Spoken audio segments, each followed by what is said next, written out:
please, so I'm going to call this meeting of the Committee to the Whole to order. Would you please call the roll? Ms. Pearson, Mr. Rollins. Mr. Rollins, can you hear me?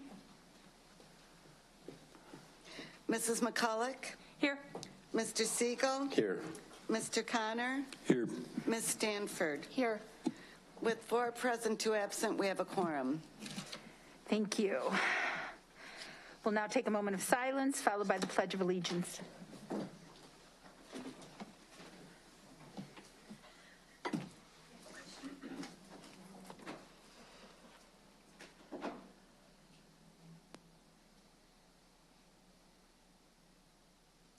I pledge allegiance to the flag of the United States of America and to the republic for which it stands, one nation, under God, indivisible, with liberty and justice for all. Thank you. Before we go any further, thank you, Connor.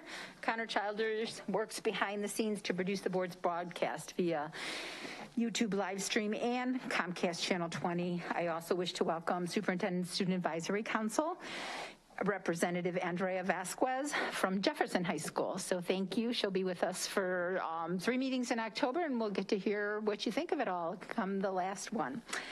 I want to remind the rest of the board that we're going to hold questions until after each of the presentations. Our first item, though, we're going to talk about are the meeting minutes from September 6th of this year. Do you have any changes, corrections, or additions to those minutes? Seeing none, is there a consensus to approve? Good, thank you. Our first committee that will be receiving a report from is the Internal and External Stakeholders Committee, and Mr. Siegel and Mr. Dotson are going to lead us through that. Thank you. The floor is yours. Thank you very much, and it's very exciting to be back talking about this committee again. I miss it. So tonight we're going to start off with the 12-month agenda, and there it is, in great organization.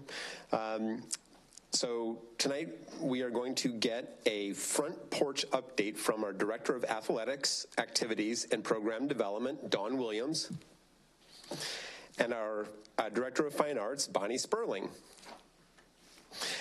We will also hear a special presentation from Alignment Rockford, and I believe Ms. Kleinecke is here to do that. But first, let's celebrate our National Merit semifinalists from Auburn High School seniors, Sinesio Morales, Ruth Matthew, and Alexander Crowell. These bright students have been invited to be recognized in person at our October 25th school board meeting. Let's give them a round of applause now as well.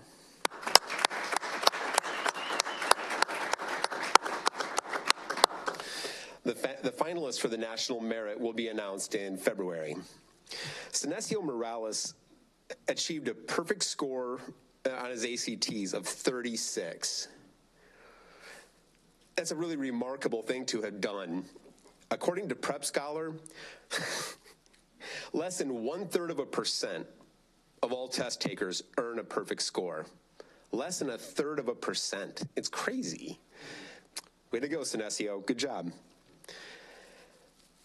Now, let's watch this video about happy handshakes and dances at McIntosh Elementary School.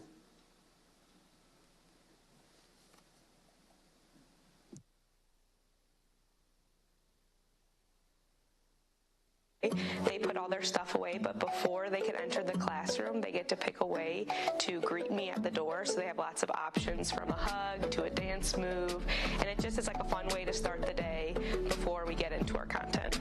We really believe here that we need to have relationships before we can teach content and before we can get into the heavy stuff of the school day. So it's really important to start your day with a smile. The dance moves are different every day. We get a lot of whatever's on TikTok at the moment. So we'll do like a lot of dabs, and they like to do TikTok dances that I don't know yet. So they'll teach them to me, or we'll just do a little in between, but they're they're not any choreographed, but they're interesting every day. I put high five, fist bump, and wave. It's just fun. So this is our first year doing grading choices, and it's around our initiative of having a trauma-informed school. It's part of our new initiative to help kids coming back from COVID really have that sense of belonging and community in our school, to feel safe and vulnerable, to be able to take risks and really dive into those academics that sometimes are challenging too when you don't trust those around you in your environment. And so that grading really helps students feel connected to their teacher and their classmates. We have 14 new staff members here this year, and we knew that kids have a hard time trusting. And so part of the way that we do that is by having kids feel connected to each other. The kids didn't know many adults here in the building. There's about 6 familiar faces here in the building from what was here last year. And so just initiating that connection between the two, kids are already diving into academics and having that safe environment to take those risks that we talked about. Relationships, like I said, is the most important thing, because kids can't learn until they know they are loved and safe inside the classroom. So knowing that they have an adult who's ready to greet them with a smiling face and a positive attitude sets them up for success for the whole day. For kids, having that adult that is their safe person, we've been reading a lot about just the street mask that our kids wear, because they have to be tough outside of these 4 walls, and we really just want them to come to school and feel like whatever you have to be on the street is one thing, but what you have to be here to be successful and learn is another, and to be able to be vulnerable with each other is a whole skill that has to be taught and learned. And so through these practices, that's what we're really hoping for. Yeah, that was pretty awesome, right? Yeah, very cool. The Rockford Competitive Marching Band, the RCMB, is comprised of students from 4 Rockford Public High Schools, as well as select honor 8th grade students. Participation is voluntary. It's fun and focused on competition. On September 10th, the RCMB competed in the Washington Marching Panther Invitational in Washington, Illinois, and took 2nd place in their field. Congratulations.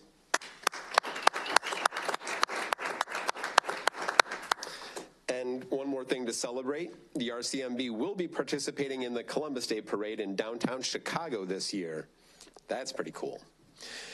The Jefferson and Auburn marching bands had the opportunity to join schools from across the region at the Northern Illinois University Band Day on September 17th. After a morning of rehearsals, the high school musicians alongside the NIU Husky Marching Band performed at halftime at the football game. It was a unique and eye-opening experience for the band members.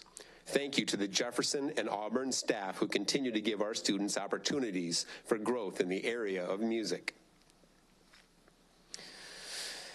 And now for our 205 Vibe update. This week's top feature is also our featured blog post. Beanie Baby Challenge builds confidence for future entrepreneurs. Okay. And be sure to listen to the podcast with Dr. Antoine Reed, RPS 205's Chief DEI Officer, now uploaded to the 205 Vibe. Dr. Jarrett, members of the cabinet, and other central office leaders participated in a 2-day leadership training September 22nd and 23rd. The training was focused on leading people in different situations depending on the level of the content knowledge and motivation towards tasks and goals. Ellen Schubert, Director of Allocations and Compliance, is scheduled to go through a full week of instruction to become a certified trainer in our district.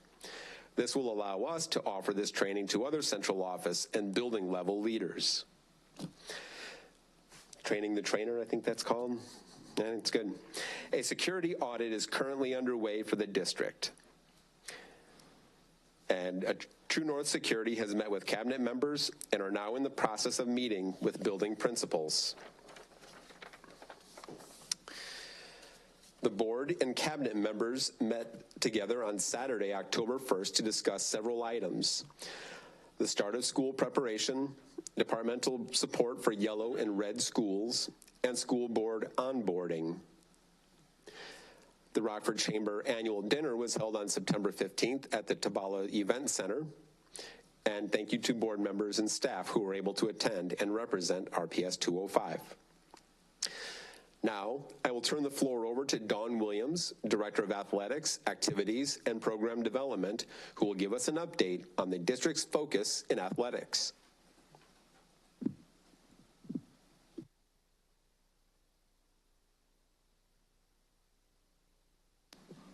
Hello. Hi there, I'm Dawn Williamson, District 205's Athletic Director.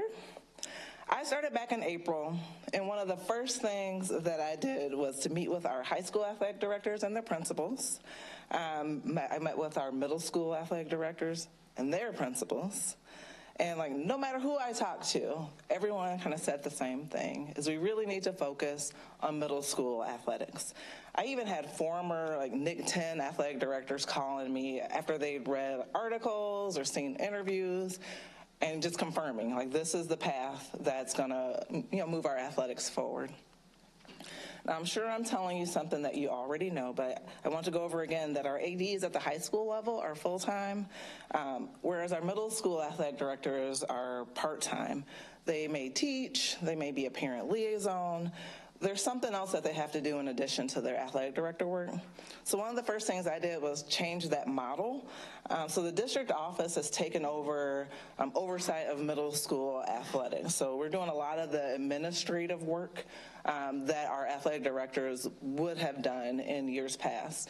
The hope is that it frees them up, right, to make sure that all of our teams are full, that we're getting really high quality coaches, and that we're running really great events. Right, so that's what they're supposed to do. And that goal is to create a middle school athletic director that is stable, keeping these jobs stable, the profession of being an athletic director, so being a professional director, and connecting them to our high school feeders in a tangible way. So that's our ultimate goal there. I can't talk about athletics without saying that I believe that sports are powerful and life-changing, and they teach our students invaluable life lessons, how to collaborate with others, how to succeed with humility, how to work hard and invest in something that you love, so many things. And I just want as many students as want to have this opportunity to have that positive outcome. And ultimately, we hope that they fall in love with sports at the middle school level. And just go to high school and see how good they could possibly be at their particular sport. And we've seen some positive results so far. Kennedy had his first football team in 3 years. It's been some years since they've had a football team, and it's been pretty awesome to watch. Lincoln had their first win in the same amount of time, which the coaches were over the moon about. You can see some of these pictures on the RPS 205 Facebook and Twitter pages. So things are happening. We had our first time that we've had all of our schools have girls basketball teams that can participate. So things are moving along. And we're just excited that we've got athletic directors and coaches who care enough to create an environment where our students can learn through sport. So speaking of coaches, we're always looking for coaches, and I would say particularly at the elementary level. Currently we're playing soccer. That's the playoffs for that start on Monday. So we're doing that now. January is when basketball starts. These are volunteer positions, and sometimes the need for coaches is just much higher, right? So we've got tons of kids who want to play. Principals can't find people who want to volunteer. So what we love, if you've got people who want to coach, especially like I said at a volunteer level, let us know, and we love to kind of create a little database basically of people who want to coach. And then when a principal calls us in a panic, that they've got more students than they've got coaches who can work with those students, we're able to help them out. And I'd say at the middle school level, track and tennis are our big ones, but I would say any sport, if there's someone who wants to contribute and wants to has a passion for coaching, let us know and we'll try and get things done, because things happen. Coaches have other opportunities that happen, and a school may think that they've got a coach and then something changes. So just let us know, and we can always connect folks up with coaching opportunities. So thanks so much. And does anybody have any questions? All right, thanks, y'all. I have just one question and one comment. Yes. the development of a middle school athletic director also oversee the development of other extracurriculars, such as, growing more band, more choir participation? Or am I going to hear about that in a little bit? Yeah. Okay, I'll save that for later. I just wasn't sure that'd be like a single position or separate. Okay, cool. David? And I'll just say it now, also in introducing you, I blew your name. I am sorry. I called you Don Williams. I know it's Don Williamson. My apologies. No problem. Thank you. Ms. McCulloch. So I would comment, and thank you. It's great to have you here. We have emailed back and forth because all of the concerns that I've heard from parents were about middle school sports.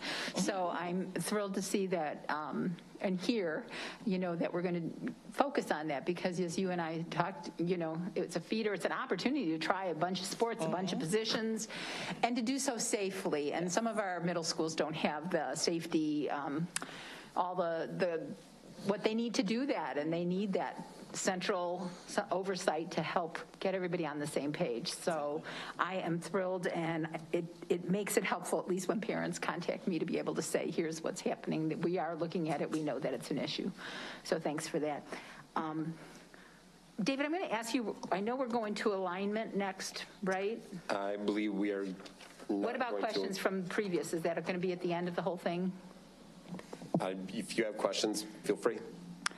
Does anybody else have something for Dawn? Because I do have another question from what was already given before alignment gets here. No? I don't have any questions. I did catch a Kennedy Wildcats game. Man, they're growing. It's awesome. They're doing much better. They're doing great. They're doing a great job. Yes, sir. Yes, ma'am. Well, next time you come and talk to us, it would be so nice to have pictures going of the students. You mentioned there were pictures on wherever they're at, and Twitter, but it would be lovely for us as board members to see those during the presentation as well. No, my question was to go back a slide. It said that during our retreat, we covered the support for yellow and red schools, and I think that slide didn't get updated because that's been moved to a future meeting. It wasn't covered. Is that coming on the 11th, Dr. Jared, or is that coming on the 25th? I believe that will be coming on the 11th, but let's see how full the agenda looks. It will be either the 11th or the 25th. Okay, well, the PowerPoint could be adjusted since it'll live on in here. The other two questions I had were competitive marching band. Does Chicago still call it the Columbus Day Parade? I thought the state had changed the name. Okay. Correct. And David, can you tell us about what is the Beanie Baby Challenge, since that's at the... I cannot. I'm going to guess that the board member for whom I am substituting tonight probably could have spoken at length, but I'm going to turn this over to administration. Yes, so the Beanie Baby Challenge was something that we've done with the YMCA for quite some time now. So they bring students in and to teach them how to be entrepreneurs. And the challenge was, first let me say that we want people to go read the blog, but I will say that the challenge was to take a Beanie Baby and to come up with a business plan around what would they do with this Beanie Baby and how would they build a marketing plan around just giving them a single Beanie Baby. And so that's the gist of what the challenge is. That's enough of a draw to want to go read it. So, Thank you, Mr. Dotson. Yes. Were there any other questions on the report up to this point? No? Then next, Bonnie Sperling, Director of Fine Arts, will give us an update about our fine arts programming. Hello, everyone. Thank you for the opportunity to brag and share a little bit about some of our programs going on. Just a little backup, the competitive marching band, they competed last Saturday, and they had the highest score that they have ever had. They were third place in their category, but they missed it by 0.1. But they did qualify for the prelims, which qualify them to go to state. So when you get those phone calls at 9 o'clock at night and you know you have a busload of kids somewhere, you're like, oh, geez. And there was a lot of screaming going on, but it was all happy screaming. So just wanted to brag a little bit about them. We do have not on this list here, but I'm just going to brag a little bit more. We have a couple other district-wide programs that are really flourishing right now. You know, we have the mariachi band and all that, but we had our district elementary choir. The first rehearsal was 2 weeks ago, and Brad Kolak called me all excited because he had 51 students show up for that. So we're back, and it feels really good. Moving on, the changes in All City, nobody likes change, but at Earl's suggestion, we're freshening it up just a little bit.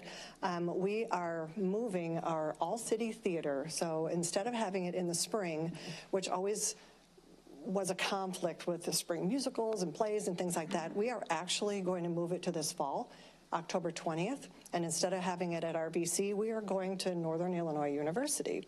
So I called the team down there, and they were very, very excited to have us come down there. They're basically planning the whole day, but they have 2 tracks of students. So they're going to have a track of students that can go in the acting, performing, dancing, those that like to be up there.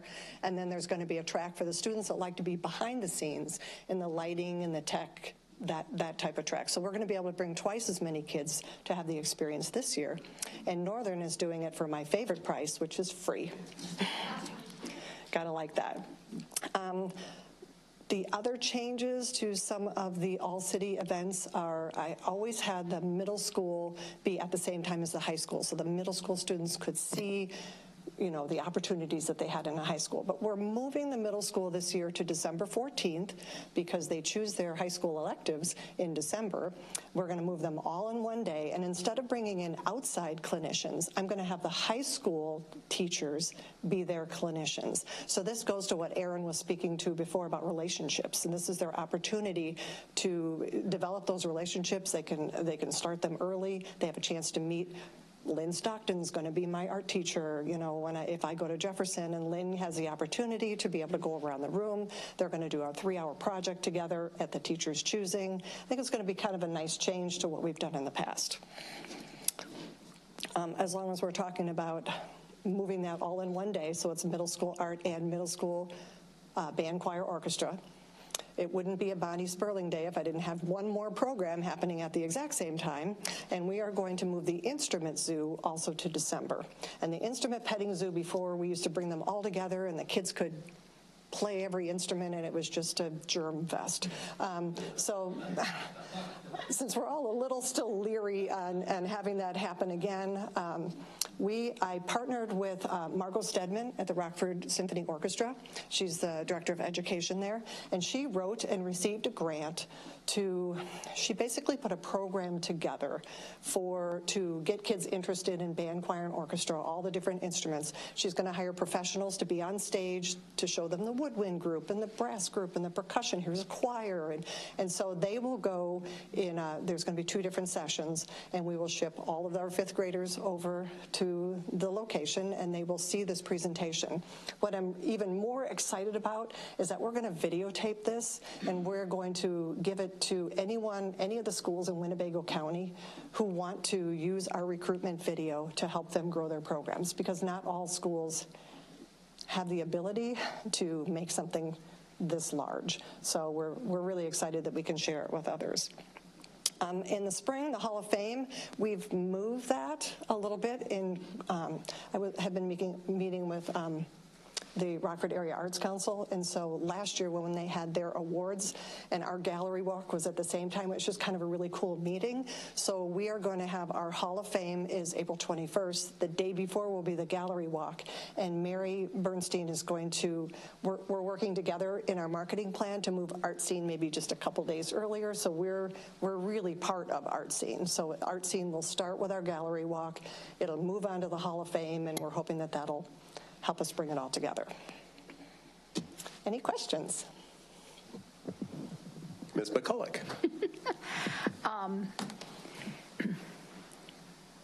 Is the district marching band have pretty representation from all 4 of our high schools, or 5 of our high schools? Is Roosevelt? No, Roosevelt doesn't have a band.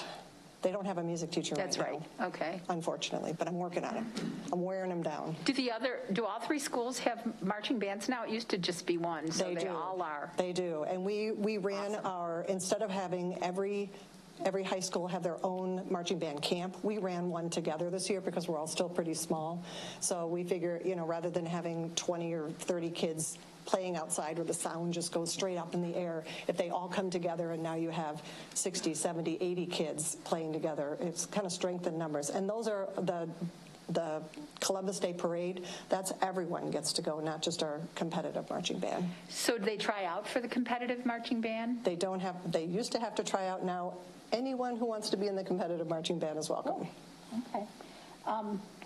I think it's great. I can't even tell you how many people have told me how valuable they thought the instrument zoo was. I understand it is a petri dish, but it's exciting to have a plan moving forward. But it was just that a kid could blow on a horn and realize, how difficult it was, instead of finding that out after they heard it and thinking, oh, that's what I want to do.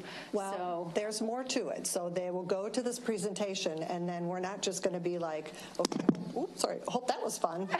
We're going to work with the 5th grade teachers to say, now let's take it from here. So there's a video that is being prepared for them that they can use in their classes.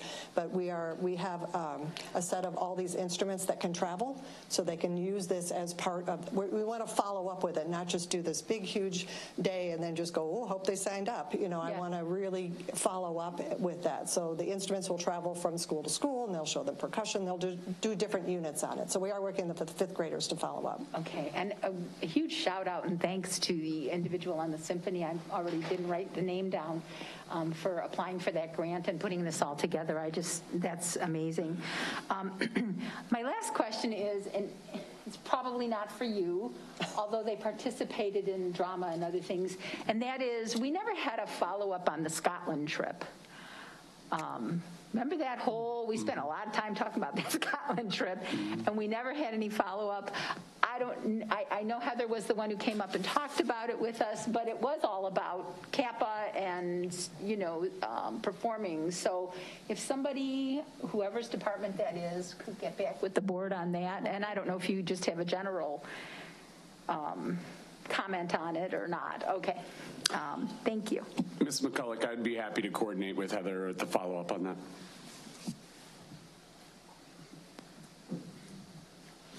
I had one question.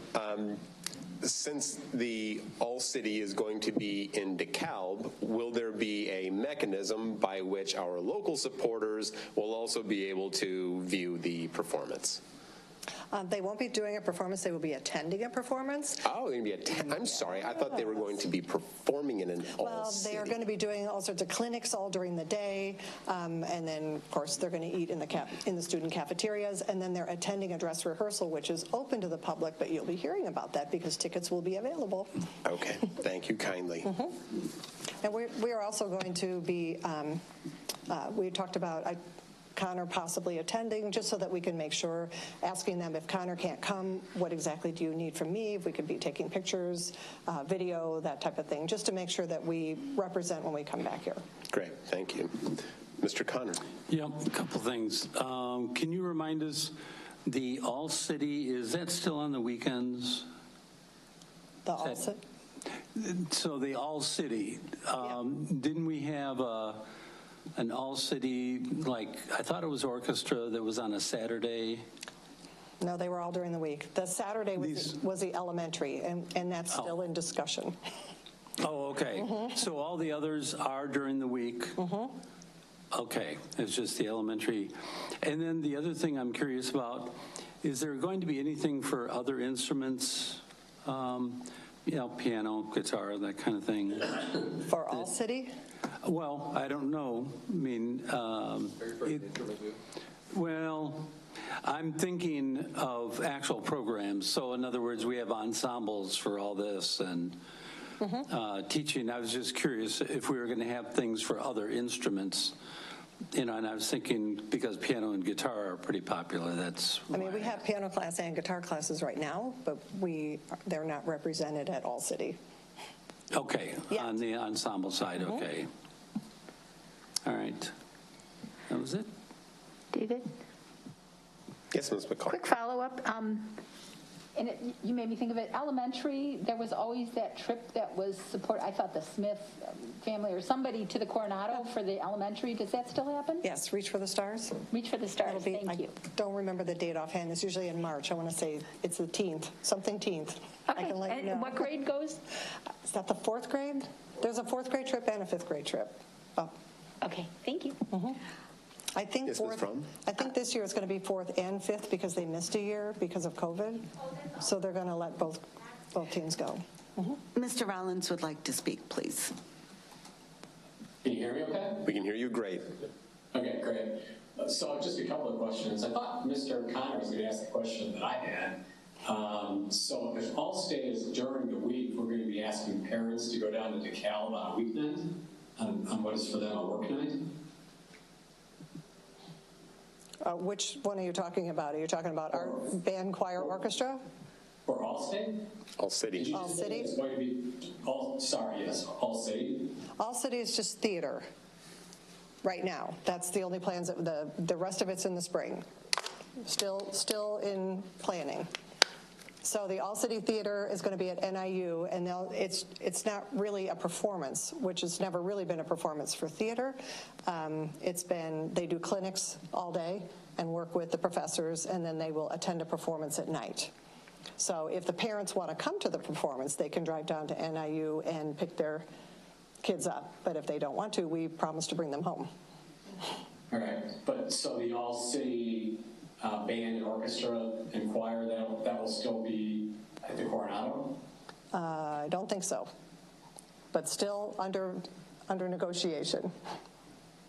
We're still working on it. Okay, but will it be in a venue that's in Rockford? Yes.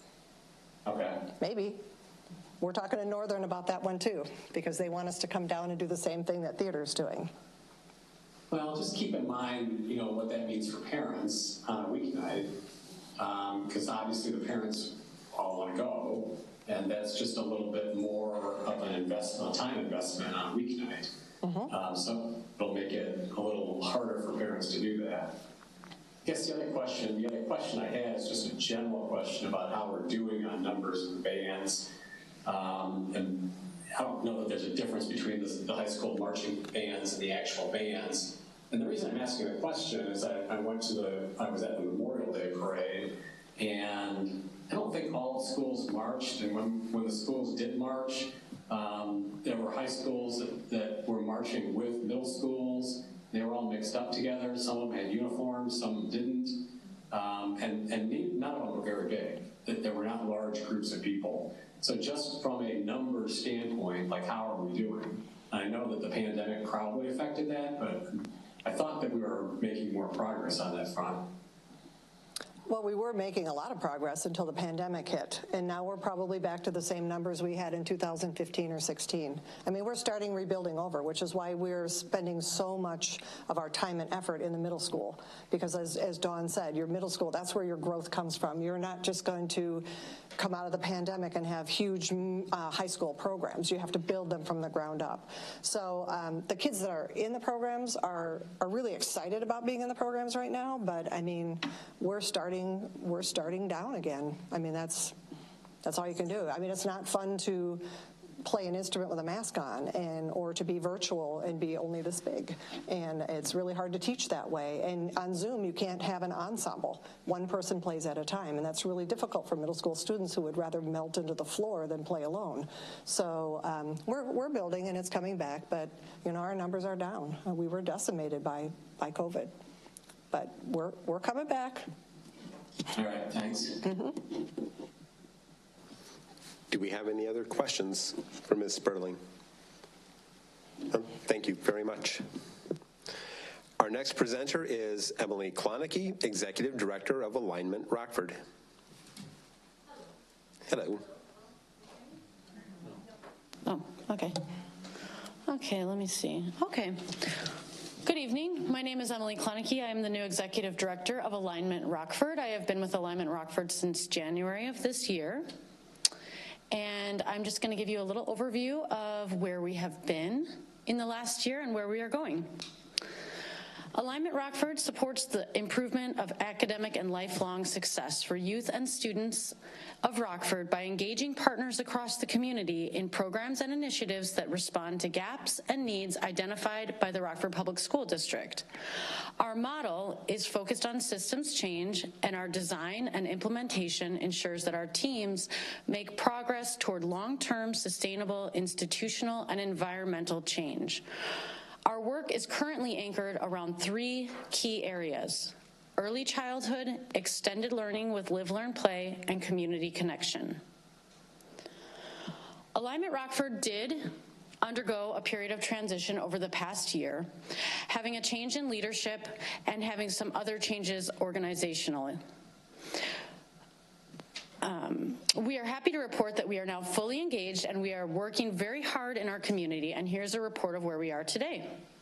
First of all, Ready to Learn. We are invested in the support for parents and caregivers of young children. The Ready to Learn movement is a community initiative organized and coordinated by Alignment Rockford, composed of over 30 organizations, service providers, and institutions in the Rockford area that are working to improve the environment and experience of raising young children in Rockford. Here's a snapshot of some of our successes. We have successfully shared the early learning parenting app, beginning with Babbel, with over 7,000 families and counting. We have launched the Basics Illinois website and have forged a successful relationship with UW Health Swedish American to distribute Ready to Learn with the Basics kits to new mothers, over 3,000 per year at their mother-baby unit at UW Health. Our parent support classes, Abriendo Puertas and Opening Doors, as well as the Incredible Years, have doubled across the community, and we are working all the time to bring more classes to our parents. That has suffered with COVID as well. We have launched a single point of entry coordinated referral intake for families where they can fill out one single form about their needs and receive follow-up from agencies who can meet those needs. This project is done in coordination with our partnership with NICNI and the Youth Mental Health System of Care team. Oops. And then the EDI. Our work with young children could not be done without the EDI, the Early Development Instrument, which is a population-based measure of early child development across 5 key domains that is organized by neighborhood. In partnership with the Rockford Public School District and the Harlem School District, we just recently completed our second wave of EDI this year, and we are about to launch information about that data this month. Finally, we are working in coordination with District 205 to support the success of Live, Learn, Play. This summer, Live, Learn, Play served over 2,000 Rockford Public School District students, and we are here to help Rockford Public School District continue to make a success of this program. We have recruited several organizations for Live, Learn, Play and have supported the proposal process for over 8 organizations. Currently, we are also serving as mentors and support for 3 small organizations who have never been in contract with the district before, and we have other proposals going through the board for contracting even now. So we look forward to helping those programs get started and be successful in our community. Looking ahead, understanding the problems facing students and looking ahead at how we can increase the impact of the work we are doing, Alignment Rockford has recently engaged in a strategic visioning process that has developed improvement targets for our work as we look ahead. Broadly, we will address the issues of performance through a holistic lens, understanding that academic performance is based on a combination of issues both inside and outside the schoolroom. We will broaden and deepen our human-centered approach to our work, and we will work to create solutions that are sustainable and integrated into the environment for lasting systemic change. We have 3 goals. Our first goal is to interrupt the geographic predictability of performance indicators. Our second goal is to design responsive solutions to systemic barriers in 3 key areas: early learning and care with Ready to Learn, social emotional support of our students and their families, and safety and wellness. Goal 3 is to create program sustainability across all areas of our work so that what we do today makes a lasting change in our community. Alignment Rockford is a proud partner of Rockford Public School District, and I want to thank all of you specifically for your commitment to the academic and lifelong success of all the students in our community. Do you have any questions? Ms. McCulloch. That last slide that we just looked at, that there was a comment on there that you're organizing your board by quadrants. Correct. To reflect what we're doing in the school district. How is your board organized now, and how is that going to change? We are organizing our operating board. So Alignment Rockford has two boards. We have a governing board and an operating board. Our governing board does governance and meets quarterly. Our operating board oversees the work of our action teams. So our action teams are the group of individuals from across the community who engage in the work around specific issues. The operating board supports that work and oversees it. So we are actually working right now on the reorganization of the operating board, and we are looking at ways to use the quadrant model of the Rockford Public School District to seek representation from within each quadrant, the feeder areas to those quadrants that you use, so that we can make sure that we have local community representation from across the community that reflects the areas that we are working in a more holistic way. Thank you. Mm-hmm. Do we have any other questions? Mr. Connor. Yeah. Will you have another update for us and to do two things, to say what the new model actually looks like, and then a little bit about the financials, because it says a third, and a third, but I suspect that there are board members that might want more detail, especially on a go-forward basis. Yes, that is the model that the alignment model is supposed to be using, is 1/3, 1/3, 1/3. We are working to, if you look really closely under our goal 3, we are working on our identity and working on kind of bringing all 3 parts of that puzzle back together. So that's part of the work that we're doing with the reorganization right now. But yes, of course, I'd be glad to come and do a follow-up whenever the board is interested in hearing. Well, I don't want to speak on behalf of the board, but if you're going to change things, and I think, especially on the funding side, to see how it all aligns and how the money is spent. And I think if you're going to align to the way the district has been done in the quadrants, I think that would be helpful to see. And I know in the past alignment has had a bit more detail, and I think that would be helpful. And I would imagine that there are board members that would like to see how organizations have been engaged on some of this. I think that, and how the support of some of this, the impact, I think that would be important. Yes, we have some work to do, and we are not changing our financial funding model. We are simply, that's kind of a report out on how it is supposed to work. But yes, we will, next time I come, I will have a lot more detail in terms of how the process is working to support our work as it's been done. I think that there was a fair amount of discussion last time on support for alignment, and that's why I thought having some of the figures and what it's going for and how all this would dovetail with what the district is doing, I think would be helpful for us. Sure, understood. Other questions? I think we're good. Ooh, thank you very much for your report. Easy. Okay, thank you.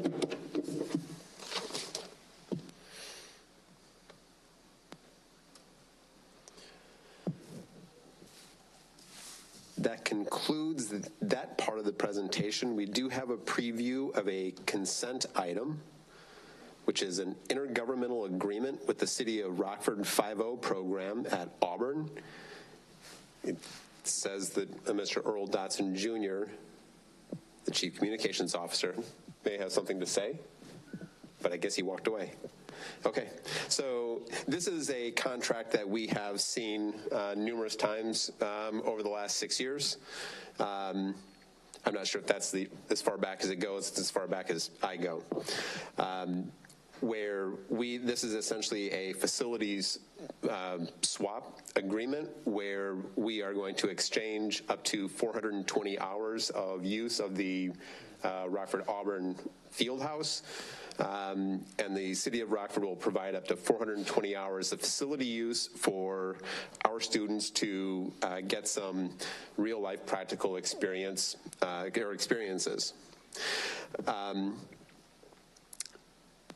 I am 100% in favor of allowing our 5.0 program to use the Rockford Auburn Fieldhouse. The 5.0 program, for those who couldn't see it in the contract, is the AAU basketball team, coached by Fred Danforth, very heavily supported by Mr. Fred Van Vliet. And I guess I would like to propose the possibility that we don't need the layer of facility swap. I mean, our policy as it stands now does require that, unless we are going to meet a certain Rockford Public School student threshold being served, we are required to have some sort of a mechanism in place to either collect a facility rent or to have a facility swap. And we have gone the facility swap route, which I certainly understand, and that's following policy. But I think we have an opportunity to actually be a partner with the entities who are really serving the students and the kids in our community. It's true that that the kids being served aren't 90% RPS students. I'm completely cool with that. When we look at the contributions that the Danforth and Van Vliet family have provided to the city of Rockford and the students of 205, I think we have more than enough to justify a very direct agreement with them to allow them to use the field house at Auburn. I realize that there could be some concern about setting a precedent, and I guess I would like to look at that with this lens. If there are people who are going to make this sort of persistent and positive, measurable and immeasurable contributions to the community, that we should welcome some sort of mechanism to participate with them and to support their endeavors, rather than trying to find another entity with whom we can, potentially swap facilities in order to make something that's going to happen anyway occur. It just feels like this has an extra layer to it that we don't really need. Over the years, I have spoken with those who are doing the programming that our students would receive at the geopolicing stronghouses, and have been assured that we do indeed have ways to provide the sort of instruction that these students would need, and without using those facilities. So I guess I would like to engage the board in a discussion about removing a layer from this agreement and just going direct to our partner.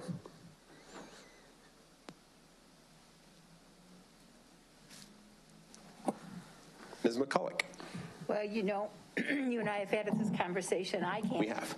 I do concern myself with precedent. Mm-hmm. And so as much as I wish there might be a better swap per se, and it's not, this one, did we change it? Isn't going to be used for some community? Maybe somebody could talk about how we updated it so that it's better. But I would be opposed to taking a layer out just at this point in time. But we did update the agreement, Mrs. McCulkin. Mr. Dotson Jr. could speak to how it was changed per board feedback in previous discussion. Yes, so, there's Lori as well. Hi, Lori. So originally, when we had the agreement with the city of Rockford, it was to use facilities for the Rockford Police Department for our special education department. And once that they no longer needed to use those facilities, we thought, is there another appropriate facility swap use that we could find, that we found feasible to use for the school district with Mr. Danforth using the Auburn Fieldhouse. And so we went back and forth for quite some time. We went back and forth, and eventually we got to, they offered one of their safe houses on Irving as a swap. And so that is kind of how we got to where we are now. We had an agreement.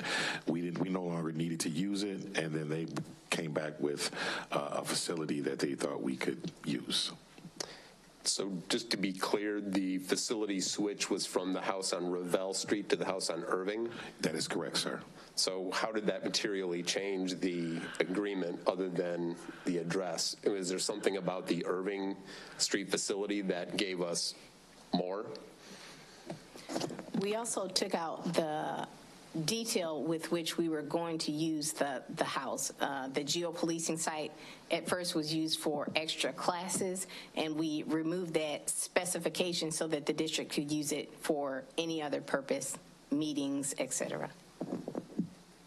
So we took the detail out. Did we actually change the programming in order to make it something special that we kind of needed that facility to do that programming? Or did we just take out the language? We had not been utilizing the Revelle property in that manner for some years. And so in taking out the language, we were simply accommodating the district's need to use it potentially for other purposes. So I guess you're kind of making my argument. We hadn't actually been using the facilities that were offered to us in the swap anyway. And we have this contract written because our policy says we need to have some sort of an exchange of something in order to provide a facility to somebody to use. Am I right on that, or am I wrong? You are correct on the policy, but we made the agreement much broader so that we had much more flexibility in how we could use the space. Before it was so narrow, and then the special ed department, especially around COVID, did not find the need for that particular facility.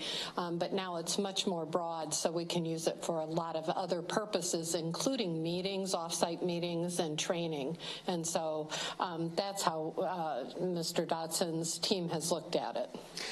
And I certainly appreciate that, and really I applaud the search for a mechanism that does make this swap seem more sensible. But this does still feel like it was a removal of language from a policy to allow the agreement to continue to go forward without any real assurance that there is programming that's going to be valuable to the district that's offered by the city of Rockford. And when I say that, they're not, and I would be really shocked to hear that the house on Irving has some feature about it that can't be replicated with a district facility. Right. So my suggestion, Mr. Siegel, would be to look at the overall policy if that's really your concern versus this particular agreement. So looking forward, this agreement goes through, I believe, next year. 2024. Yeah. So through, yeah. Or June 30th of 2024. Yeah. So my suggestion is to look at the policy overall if that's your concern. But for now, this agreement agreement does address both parties' needs and wishes on how to enter into the facility swap. So my suggestion would be looking at it from a policy standpoint versus the particular agreement. I appreciate that, and I will reiterate that I am 100% supportive of allowing Rockford 5-0 to use the Rockford Auburn Fieldhouse. But just acknowledge that this has been a direct agreement with our partners, who are using the field house without us having been using their facilities in exchange. And so if we're just going to do that anyway, why not take the opportunity to actually celebrate the partnership that we actually have? And if the fear is we are going to open up discussions to people who are just going to say, you know what, I want to use the Jefferson Field House. And it's not that simple. I mean, oh, Tim's hand is up? All right. I'm very eager to hear Mr. Rollins. Tim.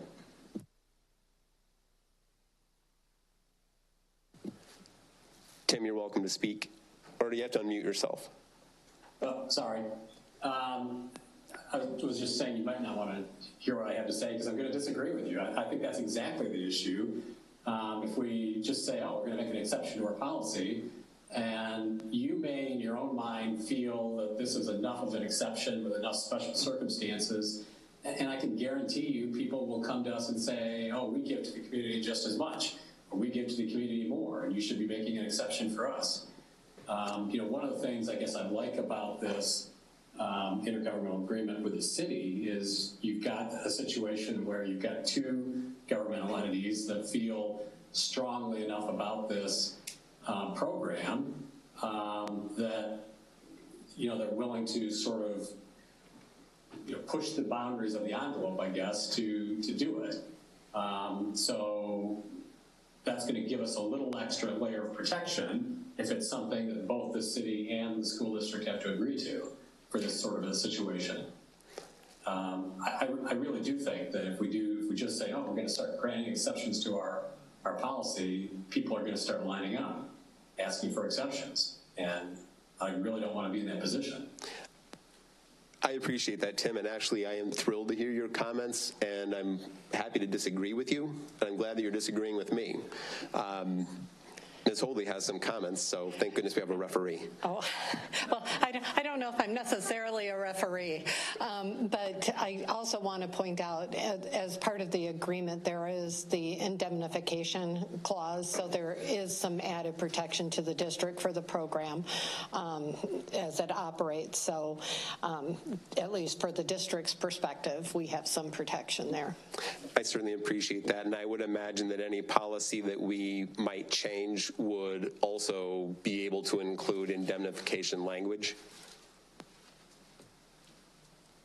Sometimes our facility use policy does, or our facility use agreement does ask for insurance coverage, but at least with this indemnification clause, it has a greater protection that way.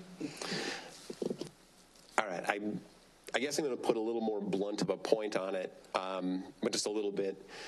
So the city of Rockford's interest in the 5-0 program, I'm guessing is demonstrable in some way, since we're actually swapping facilities with them, but it's a different entity that's using our facility. So does the city of Rockford have some demonstrable interest in the 5-0 AAU basketball team? Since they're entering into the agreement, yes, they do. They have much greater powers than does the school district as far as broader reach. And so I don't know what their actual interest is, but it certainly has been supported by and continues to be supported by the city. I appreciate that they are being supported by the city, but if we're having a swap with them, wouldn't it be logical for us to be able to very clearly see what the police department is getting out of this? We're swapping facilities with the police department, but the police department isn't using the facility, isn't using Rockford Auburn. It's the AAU basketball team. Or do I have that wrong? No, you have it correct with the 5.0 program, but the city is supporting that particular program. So I guess they're probably getting goodwill as far as I know, but we haven't asked them specifically what are they getting out of it. That's up to them to determine. Well, I'm out of time. Like I said, I am very supportive of the 5.0 program and really love the opportunities that are made available. It does kind of emphasize what we heard earlier about the importance of sports in the lives of our youth. I guess I would just like to see a goodwill swap instead of a facility swap. But, I would have loved to have heard more comments from people. I guess I took up too much airtime. I'm sorry about that. I am supportive of providing facilities for the AAU basketball team. Whatever it needs to be, I guess I'm going to do it. Thank you.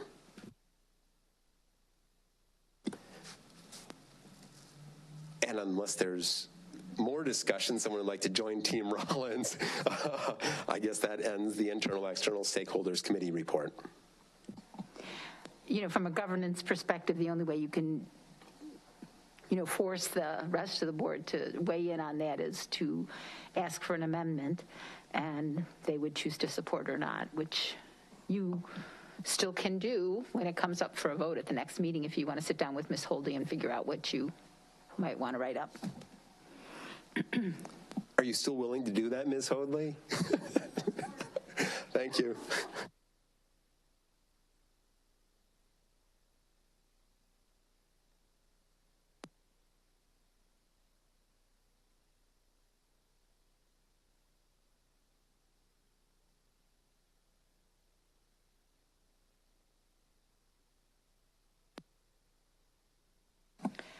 So that ends your committee report? Am I green? I'm green, okay. Thank you so much. Look, 9 seconds to spare. All right. Ms. Sanford, I'm going to cede the floor to you for the Performance and Monitoring Committee portion of this meeting. Thank you. Tonight we have one item for board discussion. Board Policy 6.280 was the subject of discussion at our August Committee of the Whole. Dr. Jarrett will reintroduce this topic tonight and provide a roadmap for our continued conversation. Somebody have the clicker?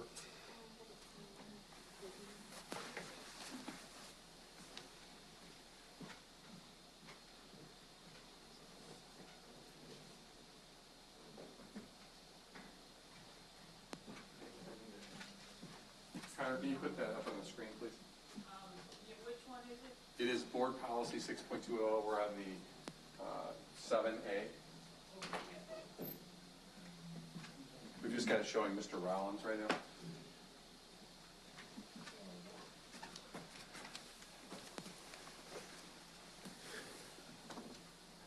Connor, we've lost the screen again. I've got it pulled up on my board docs at home, so I can see. Okay. Thank you. All right. There we go. It stays up next time. I don't want to jinx it. All right. Thank you. Thank you, Mrs. Mrs. Sanford. The Board Policy 6.280. What I heard on the board floor when it came up originally was that there was a need to change the policy, which I'm not even pulling back up here, but of course we can and will if the board decides it wants to move forward with that. But what I'm proposing is instead of immediately diving into amending the policy, which frankly ties into some antiquated language as it ties to student promotion with state testing, my preference instead is that we have a larger policy as a district around, and I don't think this is a one night kind of a conversation. I think this is going to be a multiple month kind of a conversation around grading and promotion. And this is going to very neatly intersect with my second of 2 superintendent goals for the year. So each year we focus on those 2 areas. And I do want us to engage in a larger conversation about grading promotion. What I would like to avoid is what I would deem to be a false choice between focusing on student retention and and what is called social promotion. Student retention is not research-based or supported, but there are times that students do need additional time before completing a task.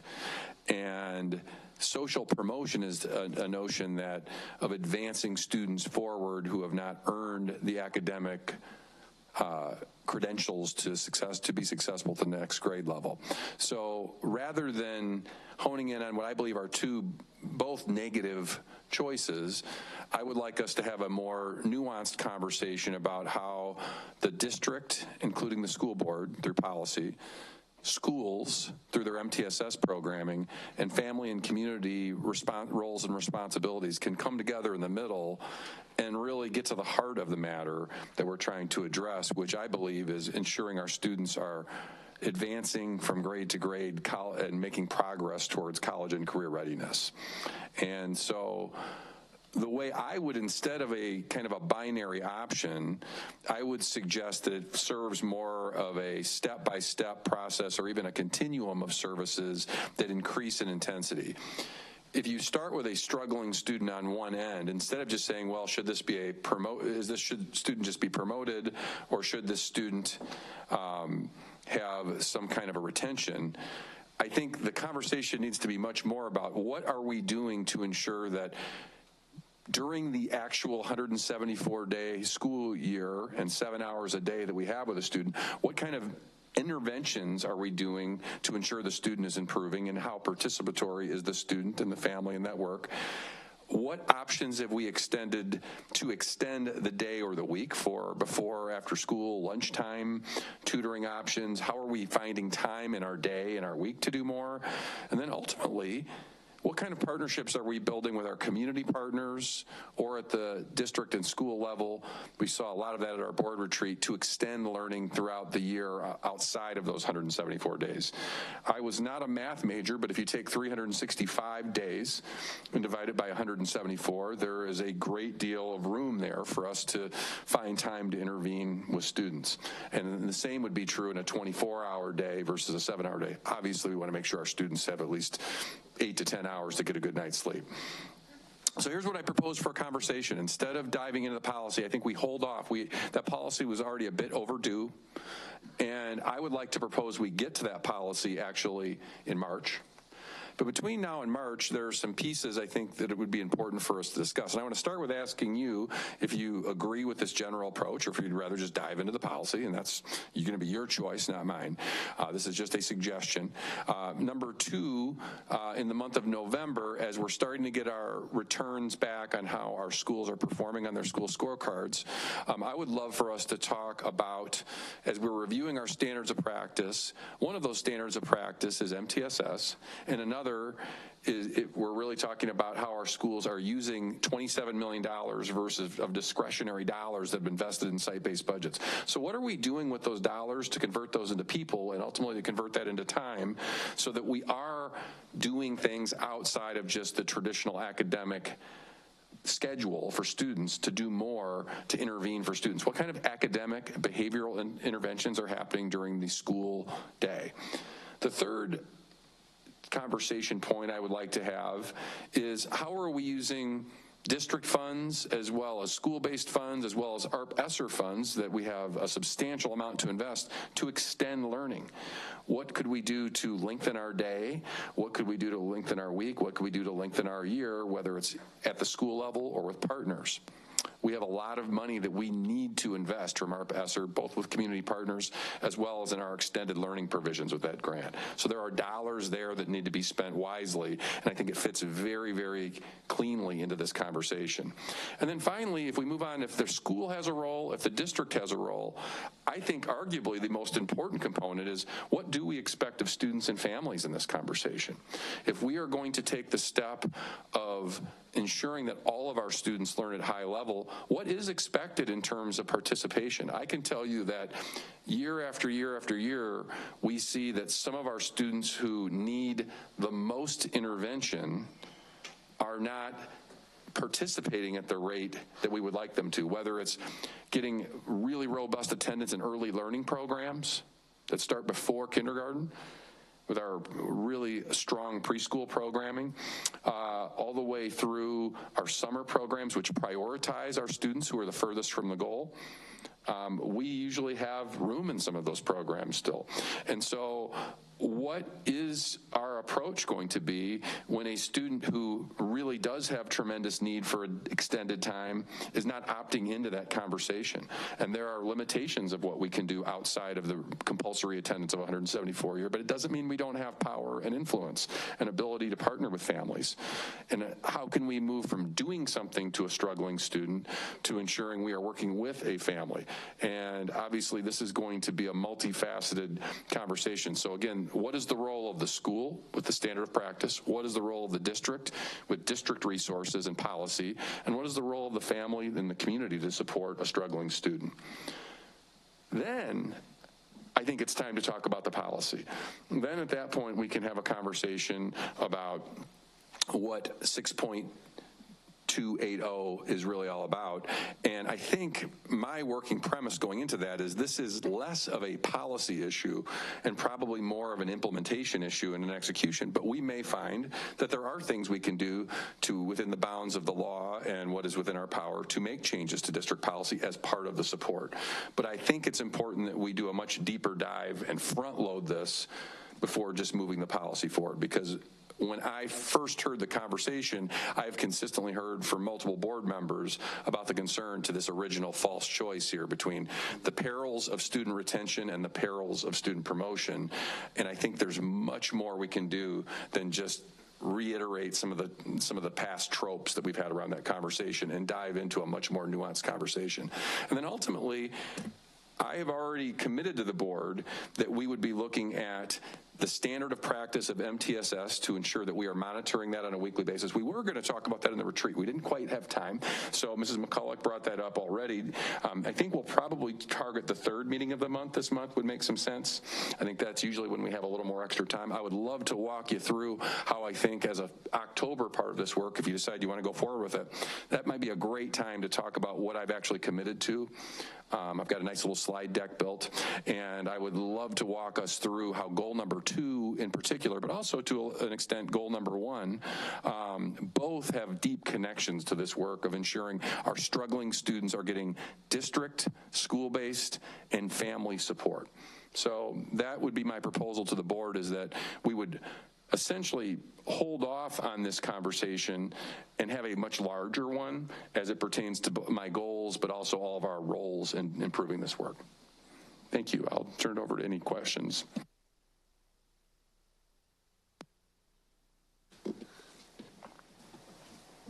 Mr. Siegel? Thank you. I appreciate the opportunity to have a more full conversation about the policy, and I do think that it's something we need to have, and probably coming to conclusions about the policy later on after a robust conversation is the smart thing to do. And I'm not going to turn this into David's got a cause night, but I will say the slide of a false choice did strike me, because it actually has been a real choice. We've not done one, but we have done the other.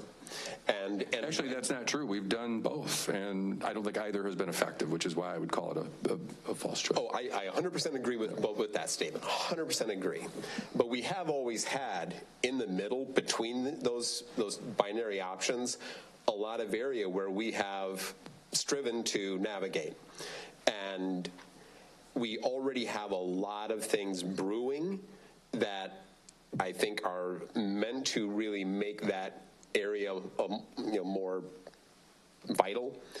But I'm not 100% certain I'm real interested in taking retention off the table. I am quite interested in really minimizing the other end of that spectrum, really, really minimizing it. But we will have this conversation in due time. And to be clear, we would not be asking to take retention off the table. It is a practice that is done at the school level and would not be, we're not saying to remove the idea of that. What I wanted to avoid was what I see as kind of a false dichotomy in the conversation. And I like the way you said so much of the work is in the middle, and that's where I want us to be, rather than on the far extremes. Thank you. Ms. Pearson? Thank you. So as we go through the process, how aggressive are we willing to be for a family and community engagement? Have we given any thoughts in how we can get connected to family and community to be a part of this? I think that will be an excellent topic to discuss in our stakeholders committee, Ms. Pearson, that you lead. So I will look forward to your partnership in that area, because I think when we talk about family, how we engage our family, and this is going to be really important. And so would love to make sure that we are as committed as need be to solve the problem. Do keep in mind that I did use the word aggressive. Thank you. Mr. Connor? Well, I hate to sound naive, but I really want to better understand what we're talking about. And as you were talking, one of the things I thought about was the title of this slide is Grading and Promotion. And yet, what I've heard a number of things about is about struggling students. And there's certainly an implication of social promotion. I got to be drop dead honest, and I know there's a perception, but do we have any statistics on how much this occurs? We will provide that as we talk about this. The decision to retain a student is one that is made at the school level, and we will provide that data as part of the school discussion. On retention. Yes, retention and promotion. So the decision to retain or promote a student is made at the teacher and school level. I guess. And we have statistics on how frequently that happens. Retention. So I guess my point is, I think there's a lot of talk about social promotion. But I have to say, I don't know what the reality is in the classroom. If you said to me, how many students were socially promoted last year of, 1,500 or 2,000 graduates, I'd have no clue. And so if we want to talk about this, I'm okay with that. But I want an idea of, other than perception, what we're talking about here. One is a perception based, so I think your comments are accurate. I think that is a perception problem on one end of the continuum. The other end of the continuum is very much something we can give you data on in terms of how often we've used retention as a tool. I really, and I know I've heard, Ms. Edmonds say repeatedly there's a lot of research on this.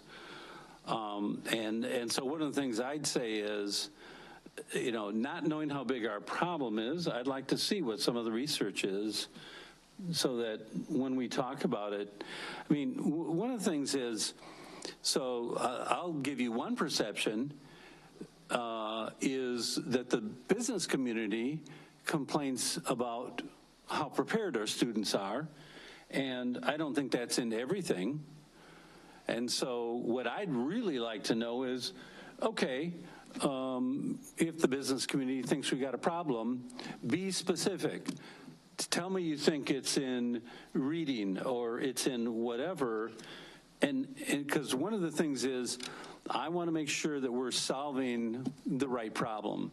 And I got to say, when I hear about social promotion, one of the things I think about is, I don't know how big it is. Is this something that happened 20 years ago or 30 years ago and it's not as much now, or it still happens? But it's the reality of it that, to my money, if I'm going to spend my time talking about this one and thinking about it, I'd really like to know what it is we're trying to solve. So that, and to be clear, that's not what I want to talk about. What I want to talk about is the continuum up here, which is, and I think I understand this because exactly. I think the real narrative here is that we have a system right now where our graduation rate is not where we want it to be. We have an attendance rate that the board has frequently raised as one of the key determinants for success, and I completely agree with the board on that. And we have test scores that need to improve. I can share with you the business community survey, Mr. Connor, to give you some more, because I think you're asking all the right questions. And that's where I want us to be guided is more towards what you're saying, as opposed to just talking about sort of perceptions.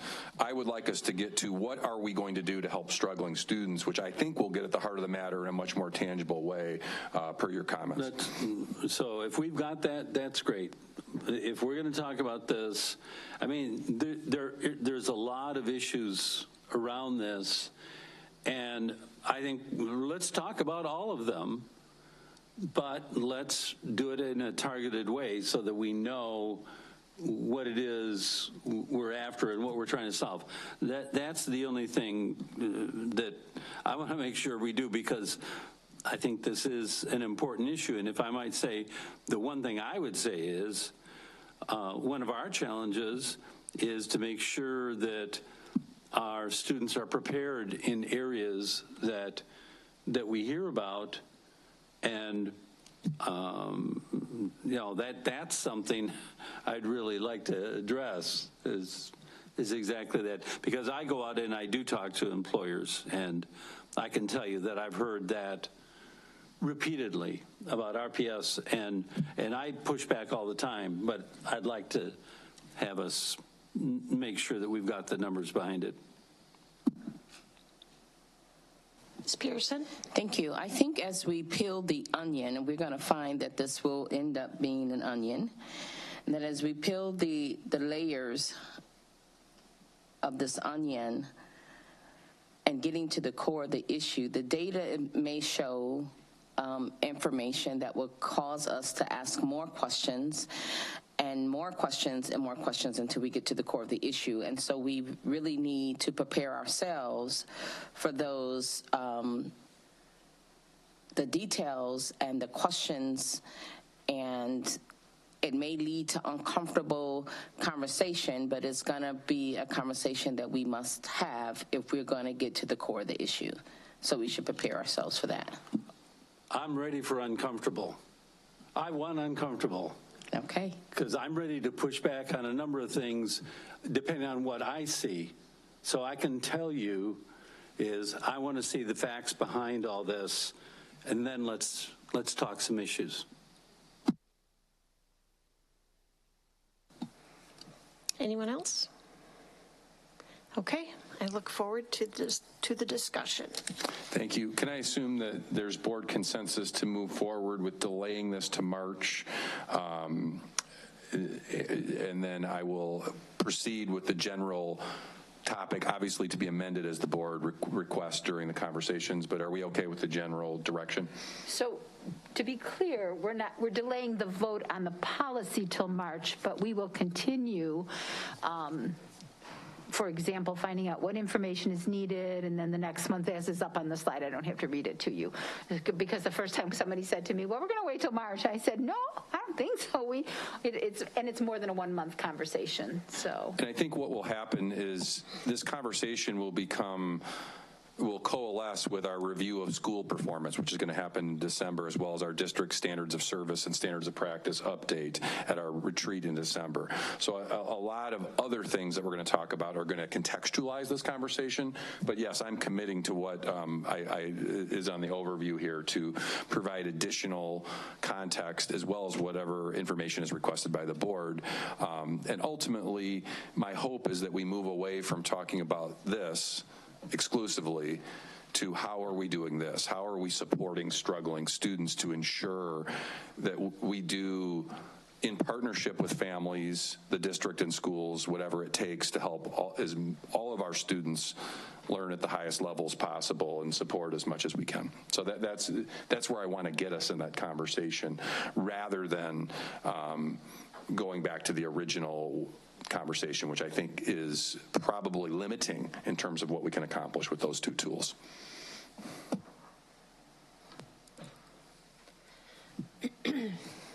Okay. Seeing no other discussion, we'll move on to the preview of consent agenda items. Okay, under number 8, our items A through G are our standard items. H and I are both bids. Our pizza bid and our Ellis School roof replacement bid. Item J is the Discovery Center contract. The Discovery Center will provide in-classroom field trips focused on STEM learning to all preschool classrooms and sessions. Discovery Center will bring hands-on learning STEM materials and provide STEM educators to facilitate learning. This proposal will also provide 5 family engagement nights for children and families enrolled in early childhood programs, which include our Birth to 3 home visiting program and preschool program. Families will engage in play and discovery with their young children as they explore the wide variety of exhibits. Item K, Digital Resource TCI. Our high school economics course has utilized this particular TCI resource for a number of years, but is overdue for consideration to be updated or replaced. Due to pandemic staffing struggles, the teacher teams to review and select resources have been unable to complete that work during the last 2 school years. A short-term fix of 1-year renewal will provide additional time for that review to occur. Item L, KP Counseling. This contract at Whitehead Elementary will provide students with a variety of techniques and strategies to help them self-regulate, monitor, and control their emotions. The fluidity of groups allows students to be seen for a variety of concerns as well as positive interactions with a specified adult in the building. M, Midway Dairy grab-and-go equipment. Breakfast carts are one solution to bring breakfast to students in the hallways, classrooms, or other spaces within the school. This makes breakfast more accessible and therefore will increase breakfast participation. The insulated cooler bags will provide the temperature control needed to keep food safe and ease of portability from the kitchen to the classrooms at the early childhood locations. N is Power School eSchool Plus SIS Enterprise Management Service. Power School hosts the district's cloud storage and provides expert support for a backup of the district's student information system. The backup instance can be used in the event of a service interruption with the current live environment.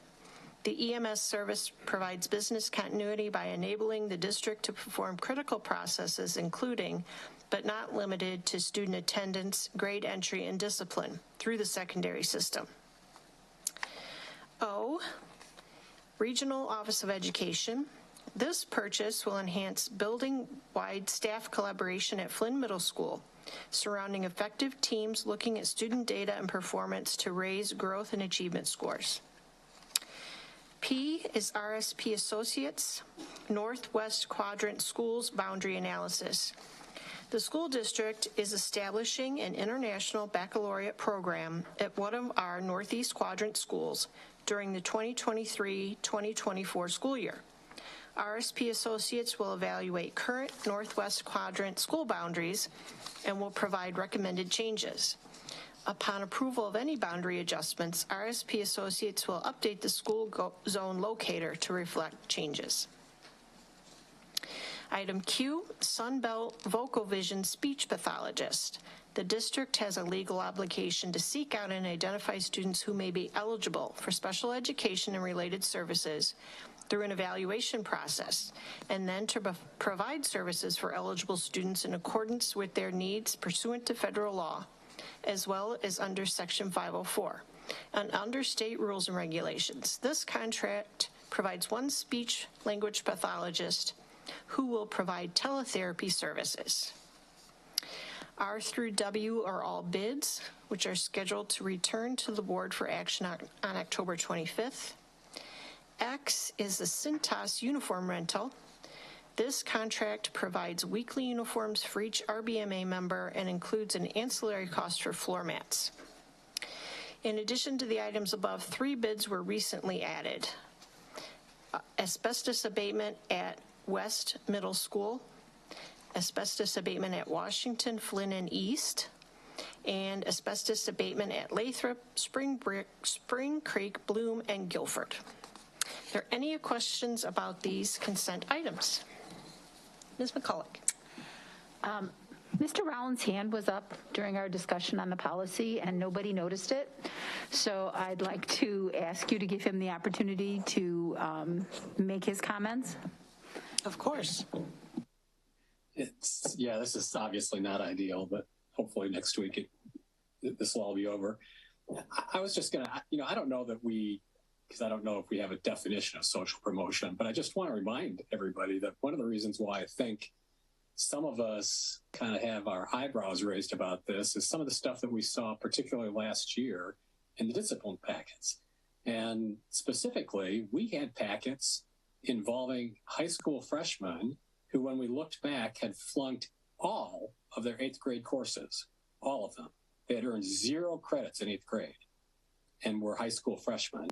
And I don't know what the definition of social promotion is, but that sounds like social promotion. So I fully agree that we need to look at this in a holistic manner. And I also understand that there are downsides to retaining kids, but the downside to advancing kids is when you advance kids who are not at grade level and who are that far behind, that's where a lot of the discipline issues come up because they're lost. They're lost. They don't know what they're doing. They think there's no way they can catch up, and they start acting out, and they start doing things they shouldn't be doing, and that contributes to some of the discipline problems that we've got. So I agree that this needs to be talked about in the context of how are we going to prevent that from happening. But part of it needs to be, from my perspective, saying we're not going to let that happen. We're not going to let somebody flunk all of their courses in a grade level and then advance to the next level. So, that's my 2 cents. I guess I'm also just going to give you all a heads up because somebody just texted me. We're going to get mentioned in a column that appears in the Wall Street Journal tomorrow, and not in a favorable manner, using one of our statistics.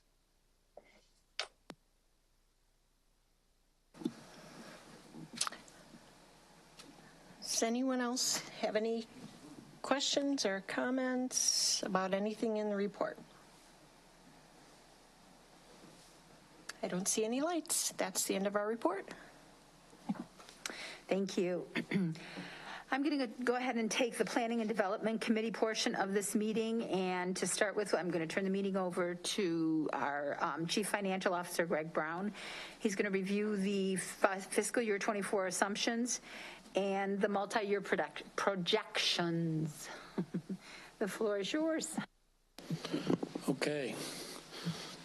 I lost the clicker.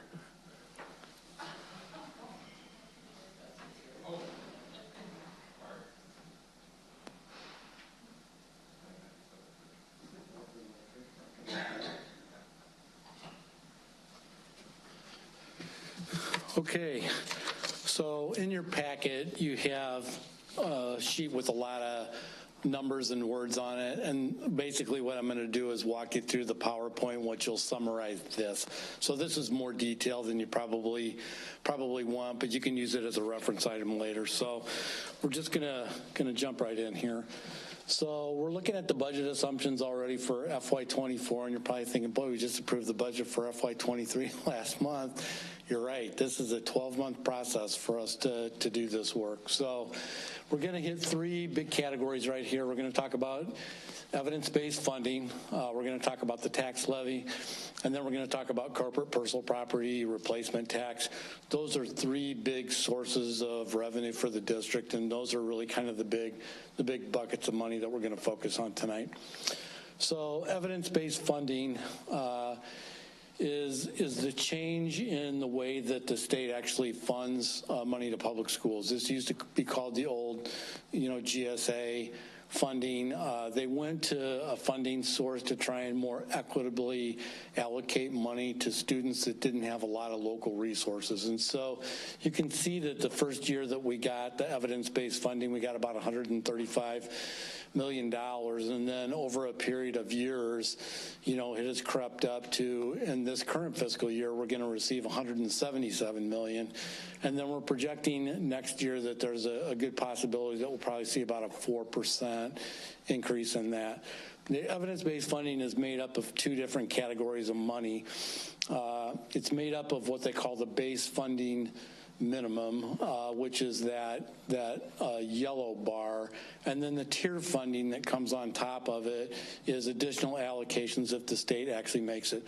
So in 2021, you might recall the state did not make any additional allocations for tiered funding, so all the districts were frozen at that level. That tier funding carries over and becomes part of the base minimum funding in consecutive years. So if you look at 2021, where it was fixed at 156, in 2022, the base minimum funding was that same amount of money, plus we got the $12 million for 168, and then it carried forward to this year where you see the 168 becoming the base minimum funding for us. So that's the way this works. The reason that you're seeing a slight decrease in the tiered funding is because the corporate personal property replacement tax was so high last year that it actually decreased the tiered funding we were eligible for, because the corporate personal property replacement tax is considered to be a local resource. So it was great that we got that 1 year increase in money of the CPPRT money, but it actually hurt us as far as evidence-based funding goes. So the next big source of revenue is the property taxes, and just a reminder that half of our levy year 22, the one that we're going to be talking about after we go through this presentation, is actually collected in the fall of 2023, and then the levy that we do in December of 2023, the first part of that's going to get collected in the spring of 24, which is our FY24 budget year. So these levies span two different calendar years. So property tax revenue, you've seen this slide. This is something that we looked at when we were talking about the levy here over the last couple of meetings. 2023 is the only new piece that's on the bottom there. That's the projection that we're looking at, just kind of based on, some increases that we've had historically over the last couple of years. You can see that we think that there's a chance we could get, another decent increase, probably about the same in new property, $7 to $8 million. And you'll see that tax rate in one of those middle columns there, dipping down to about 5.4. So, it continues to decrease. The corporate personal property replacement tax, that's that other local source of revenue. We actually get it from the state, but they actually consider it to be local money. You can see there in FY22 where we had the big increase, that big $66 million that actually came in. We do think that we're going to have a tail off this year and next year in FY24 down to about the low to mid 40s level, as that federal money is still around. But it's not fully spent and going to continue to kind of circulate through the economy. We do think that after FY24, we're probably going to settle back to numbers that are going to look more like FY21, probably be in the low to mid 30s. So, when you look at the the forecast that we're going to show you at the end of this, you'll see a pretty big decrease in the amount of revenue that we have coming in. So salaries, these are all per the negotiated contracts now, all of those at 3%. And again, this is just our first cut at the FY24 budget. Salaries and purchase services, with inflation the way that it is, we've plugged in 6% right now. We think that's probably a pretty fair number. And then benefits, as you guys heard on Saturday, are still running really high. And so we're projecting that we're going to be able to be around that $60 million mark. You can see there that the CPI continues to run high. That's the headline CPI. We haven't got the September number yet. We won't have that till next week sometime. As far as the multi-year projections, I know we looked at this briefly, and there's a lot of numbers on here. It's really kind of hard to read. But if you look at the surplus deficit in the middle there, you can see that next year, just preliminarily based on those assumptions that you've seen, without any kind of real detailed analysis, you're looking at probably a $14 million deficit. We do not think that it will be anywhere close to that. And by the time we get done, we're feeling pretty confident that we're going to have a balanced budget. But when you look at those out years for 25 and 26, that's when you really see the fall off, from the CPPRT money going down and the evidence-based funding, potentially being funded at a lower level by the state. And these also assume that we do not take CPI. So, if we did take CPI, then these numbers would obviously look much different as well. So this is just kind of what potentially could happen with the fund balances over time. If we absolutely don't do anything and those numbers pan out, obviously we would not do that. So this is really just more of a graphical representation of the numbers that you just saw. So with that, I'll take any questions.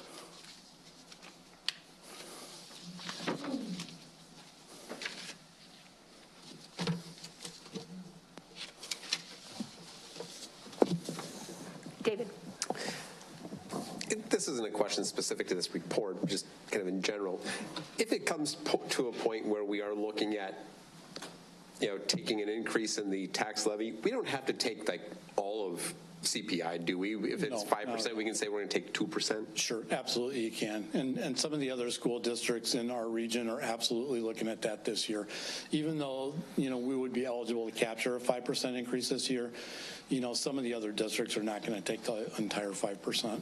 Okay, thank you. The slide is covering your screen, Mr. Rollins. Do you have any comments or questions? No, thanks. Okay. Thank you. Okay. I think we're good. So next is the determination of that tax levy for the 2022 tax levy. I'm again going to give you the floor. Okay. Thank you. So this is pretty straightforward. We've looked at this for a couple of months now, and at the last meeting, we indicated we bring back, 3 options for your consideration. So what we did on this one, you've seen the top part of this sheet before. What we added was the bottom part, so you can see by fund how the money would actually, flow in based on the tax levy. So you have a pretty good indication of like the ed fund monies that would come in, the debt service monies that would come in. And so the first column is A, no CPI or new property. That would just be flat levy that we would try and do.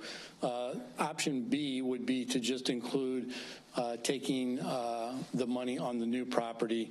That would result in new revenue of about $372,000. That does not impact the total tax rate. So as we talked about before, the tax rate gets set before they actually levy a tax on the new property. So, that does not have an impact this year. It would have a slight impact next year, probably not even a penny based on, the numbers that we ran. And then column C would be if we elected to take new property and then also take 5% CPI, and that would be about a $7.5 million number. So based on the numbers that you saw in the projections and what, our recommendation would be to the board would be to pursue B, which would be to just take real estate taxes on the new property. So that would be our recommendation. And so we're looking for some feedback tonight, so when we bring you guys the levy at the November meeting, we'll have everything set and ready to go. Okay. Who'd like to comment? Looking for direction? I'm good with new property. Tim, do you have a comment? Yeah, I mean, my preference is not to take new property. The Chamber of Commerce just adopted a resolution asking all taxing bodies to hold the line on their levies. And I know that's what the city apparently has done. So I would just like to follow their lead and just hold the line on the levy. Would be helpful if the rest of the board would weigh in. June? I'm good with new property. David? Yeah, I actually am good with taking new property for existing homeowners. The rate does not change this year, and I think it's a completely fair approach to take. Denise? Ms. Pearson? Yeah, I'm going to go with the hold. Nothing? Nothing. Okay. And Mike, do you have a thought? I'm looking, I have to say, I need more thought time on something like this. I would say that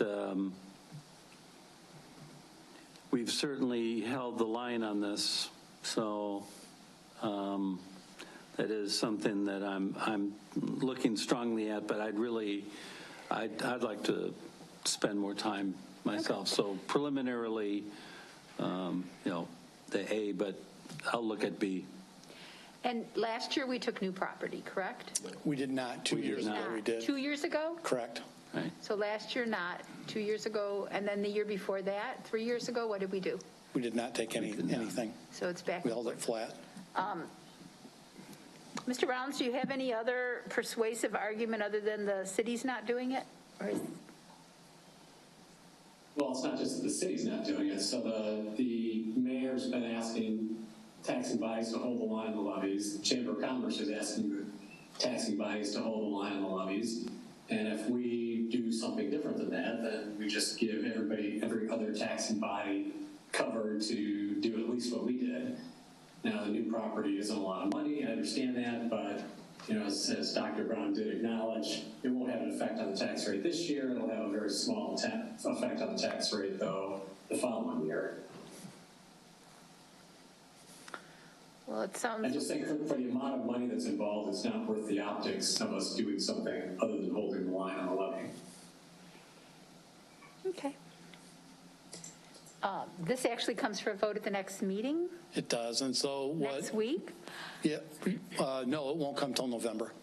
Oh, okay. Yep. So what we can do is you guys can think about it, over the next couple of meetings, and then, if we know, at the last meeting in November, then we can actually have the levy ready to go the way you want it. If you're still undecided, what we'll do is we'll prepare the levy both ways, and then you can decide which one you want to do. So currently we have 2 for A, 3 for B, and 1 uncertain. And that's just at this point in time. Anybody can shift. I would have no problem taking nothing. I mean, that I would be easily moved to that camp. So, which we've talked about precedent before tonight. So that would leave us with 2. Mr. Connor? Yeah, I think the one thing I'm going to say is that I appreciate the optics argument, and that certainly had sway with us. I think the one thing I'm going to say is that from the practical standpoint, and we're feeling it as a district, but the inflation rate's high, and I think there's a lot of people who are struggling, and I suspect even if they're renting, that those kind of things get passed on. So I think there's a reality to us taking it, that in the aggregate, it seems small, but people are struggling. So I think what I'd say is part of what I'm really going to go through in my own mind is that if you're thinking about your neighbor who's struggling, what is the reality of what we want to do, and what's the message that we're going to send? So that's right. Part of the thought process. And inflation is high. And so right now, it's 2 for, would be for B, 3 for A, and Mike's on the fence. And when we vote on this in November, we should have 7 board members, so we shouldn't have a tie, but we'll try to let you know ahead of time. I'm not sure, can we legally bring it on the floor again, Ms. Hoadley or Ms. Goldsmith, in terms of getting a little bit, after people have a little bit more? I mean, we've had, this is not the first time you've asked us this question, but these numbers in front of us really help guide that. No, I don't think there's anything that prohibits you from discussing again prior to the vote. Okay, maybe we'll bring that back, committee of the whole, the beginning of November, a month from now, so that they know what to prepare for our vote in the end of the month. And up till that vote, you can change your mind. I mean, that still is a possibility. All right. I think that's it for your part, and it's not on my... Jason should have Mr. Bartel should have a security report for us. So I'll give you the floor. I'm not finding it in my script, but that's okay. There you go. Thank you. It's the technology plan. Yes, so this is the first time we've actually came forward with a 5-year technology plan. This does not cover everything that technology is doing over the next 5 years, but it is covering some very high-level things that are really important to our district. We're going to cover 5 really different areas. Infrastructure, and we'll really focus on that infrastructure that's covered by our E-rate plan, and we'll talk a little bit about that. IT security, our device plan, and what that refresh plan looks like over the next 5 years or 4 years. Our information services and our ed tech. So the first one we'll talk about is our infrastructure, and most of our infrastructure that's covered under here is under the E-rate program. Just to get everybody kind of some background in E-rate, that is a program that started in 1996 by the federal government when only 14% of classes had internet in them across the U.S. So they put this program together, which is about this current year $4.56 billion earmarked to provide 2 different categories. Category 1, which is the actual internet service, and Category 2, which is the infrastructure such as switches and firewalls and the different equipment needed to get that internet to the students in the classroom. They do follow a 5-year cycle. Our current cycle is 2021 to 2025. We're actually in our 3rd year of this cycle. And the way the E-rate budget is calculated, it's a per pupil amount, and they use the National School Lunch Program, CEP, enrollment numbers to be able to calculate that number. Our budget is $4.6 million to cover that 5-year period, and we can use it all up in the first year or throughout those 5 years, depending on what our need is. I put our RPS commitment on there too, because we do, with the E-rate category 2, and that's what we're talking about here, we do have a 15% commitment as well. So our total budget for our infrastructure with the E-rate is $5.28 million. So these are the high-level infrastructure projects for E-rate, and I did take a step back because this is based on that 5-year cycle that started in 2021. We purchased switch replacements for our phase 3. So from 2019, 2020, 2021, we actually divided up the buildings to get new network equipment in the buildings that had been replaced in 2011 and 2015, and have replaced or have the equipment in to replace for 533 pieces of network equipment called switches in these buildings to be able to provide faster and more more reliable internet and network services to our students and our staff. Internet and network services to our students and our staff in the buildings. In 2022, we actually purchased brand new access points. We're still currently awaiting those. Supply chain has held that up a little bit. We'll be seeing those probably in May to be able to deploy those this summer. Over the next 3 years, and we'll be seeing this coming forward soon, right around that January timeframe, which we typically do for our E-rate bid. We'll be going out to bid for actual low voltage wiring in our buildings. From a network perspective, we've got some very old wiring in the buildings that needs to be upgraded to have these networks work properly. So we're going to be dividing that out over the next 3 years, starting with the high schools coming for this next round. This is a breakdown from 2021 to 2025. I apologize for the size on here, showing what that E-rate commitment was to fund these projects that I just showed you from 2021 and through, and also what the district commitment is for those projects. We'll spend a little time on IT security next. So 2023 to 2027, there are really two major focuses that we have. One is much more in-depth, but we just kept it at a high level on this slide. The first is the server and storage replacements and expansion. We do have to continue to upgrade our network infrastructure, our server infrastructure that we house at the district here for a number of different things. Expansion is definitely important for files to store our security video, physical security video, because we continue to expand in our buildings with our cameras. So we have to continue to monitor that and do that on an annual basis. And that is roughly $825,000 a year we spend to do that. And we'll continue that through the next 5 years here. The other piece which we come forward with on an annual basis in our budget is our annual IT security contracts, which we've really started investing in this area over the last 3 years. This will be our third year in doing so, because we really didn't have that framework for our IT security, and we want to make sure that we don't end up with an incident like we did in 2019. And that's things like multi-factor authentication, disaster recovery, business continuity, different layers of backups, firewalls, antivirus, and even the training and our annual training for end users on what to not click on in emails and things like that. That's all packaged in that IT security contracts, which follows what we put together called the RPS 205 IT security framework.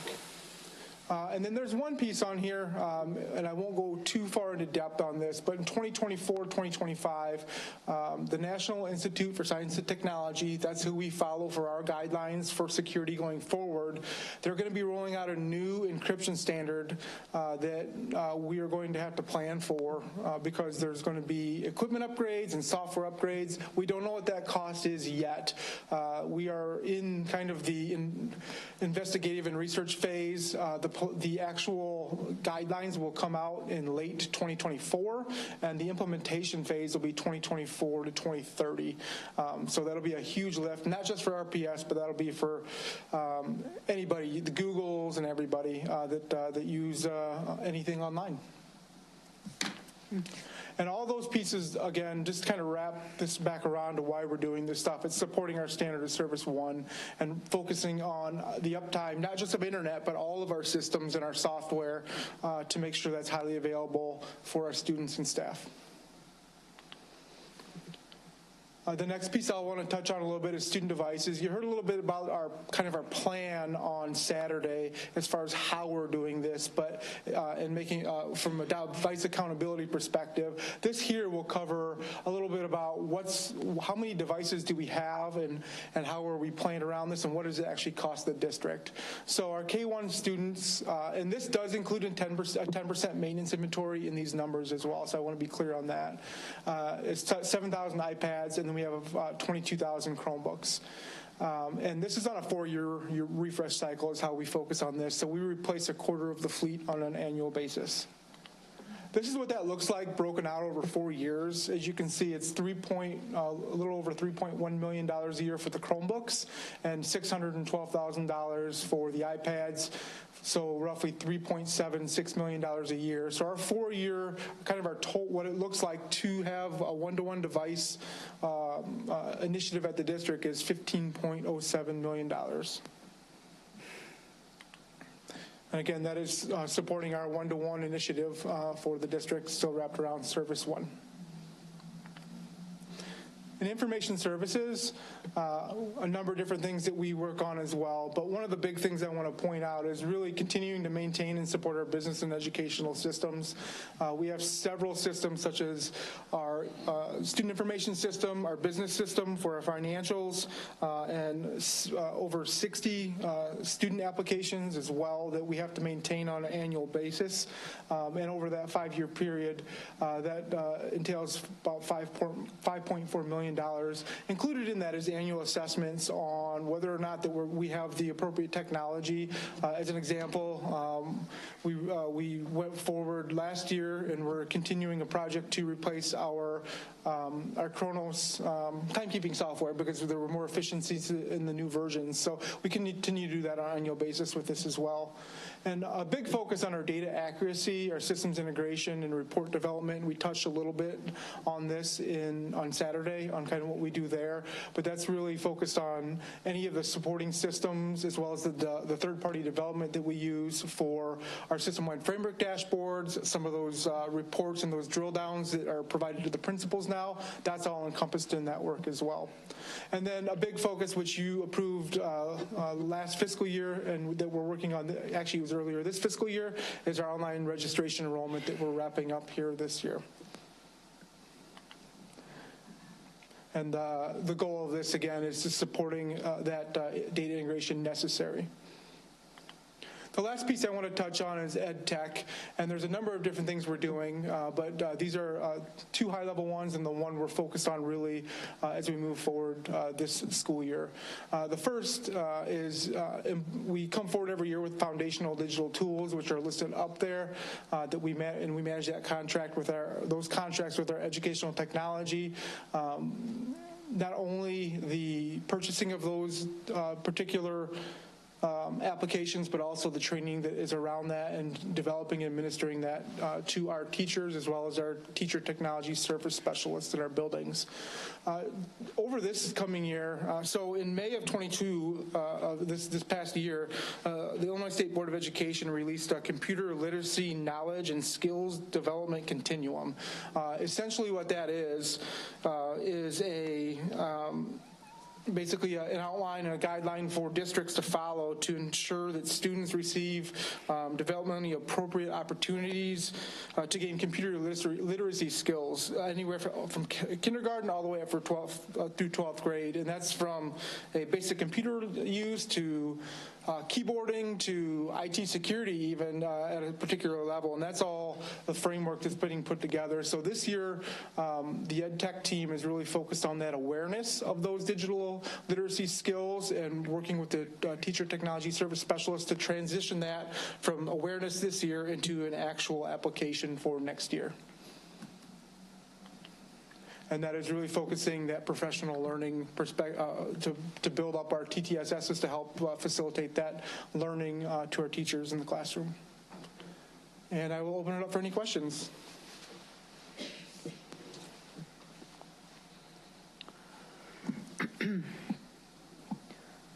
Tim, do you have any questions? No, I'm just kind of stunned by the amount of money, but it is what it is. Mike? Yeah. Can you give us a sense of the priority in the sense of,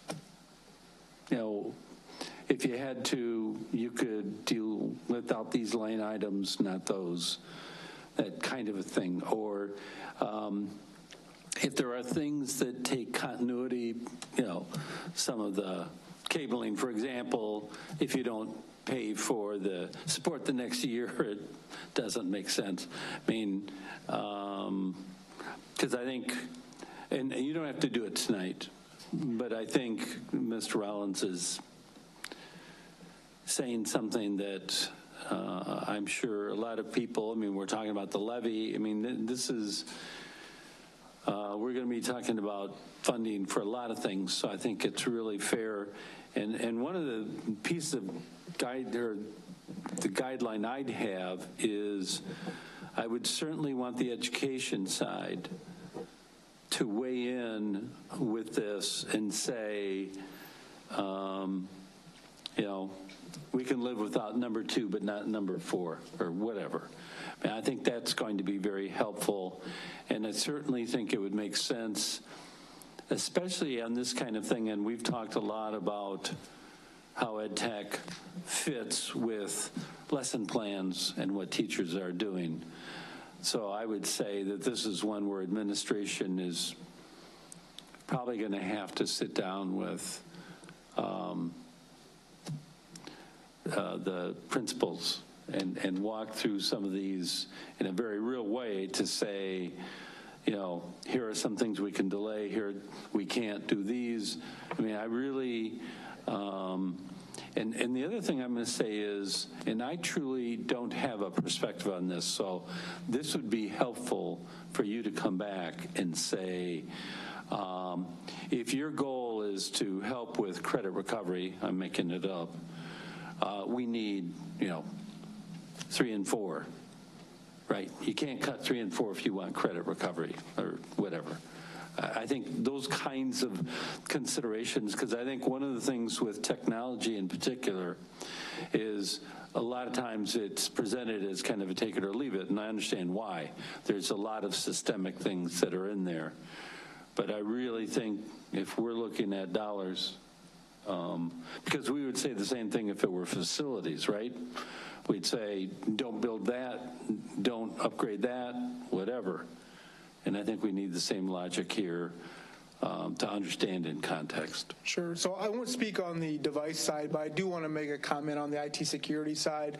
You know, when I came into the district in 2018, we didn't have a IT security plan, and you know, even with the infrastructure piece, that's all part of that risk. And if we're going to be using technology for our students and for what we do, I think it's really important that we certainly have that on, you know, as something we lean on.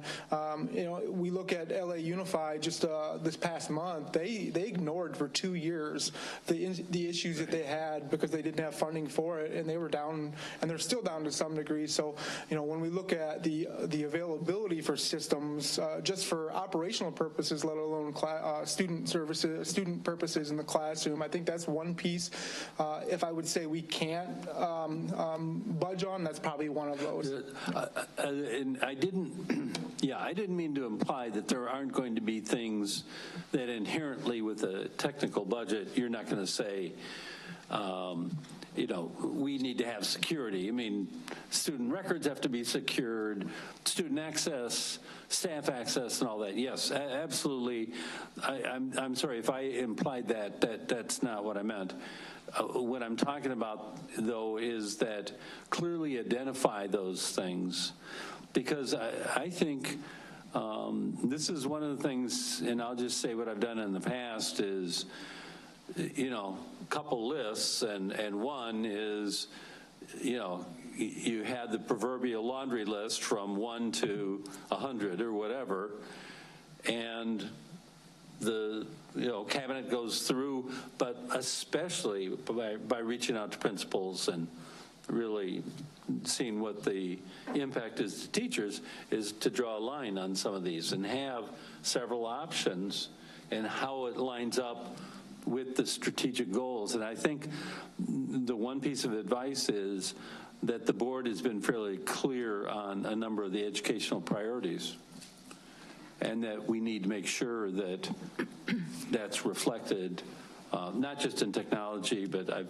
had this talk with Mr. Phillips, so it wouldn't be a surprise to him if I pointed to him and said, you know, facilities, everything has to have that same lens. So now, one thing I will kibitz on is say that we have infrastructural software, the e-schools, and I don't know if it's, I don't know where we are in the contract cycle on some of that, that for us not to pay, say, support, I'm not saying to do that, but would be, silly and self-defeating, but there might be some things with some of the institutional software that is not as important as smart boards, making it up again.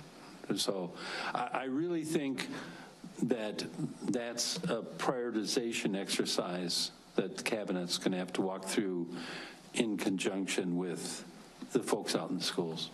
Thank you. So we do have new smart boards in all the high schools, though, right? That's one tick. Mr. Rollins has a follow-up question. Yeah, and I wasn't suggesting that we don't spend the money because we didn't spend enough on technology. We paid the price for that. I guess I did have a question. I have a follow-up thought or question. Are there any metrics out there about what comparable sized organizations or comparably sized school districts are spending, what their IT budgets look like? I have no sense of whether this is too much money, whether it's not enough money. Is there anything that we can look at to see whether, it looks like we're spending a little too much, it looks like maybe we're not spending enough? So I will say I am a member of the Illinois Educational Technology Leadership Group, and that consists of CIOs and CTOs across the Illinois region, and we're fairly comparable. We actually were a little bit ahead of the game because we got hit with ransomware so early on, and many have got hit after. So we actually were a lot of the districts used our case to be able to advocate for more dollars for those type of things. So when we look at comparable sized districts, we're probably slightly ahead of others, but we can certainly get some stats on that to show what that looks like. Okay, thanks. I see this as like that paradigm shift. I mean, who would have thought that you'd buy a new phone every couple of years that was $1,000, and that you'd pay a couple $100 a month for cable, and the things that you have to budget for that weren't there so many years ago because of technology. So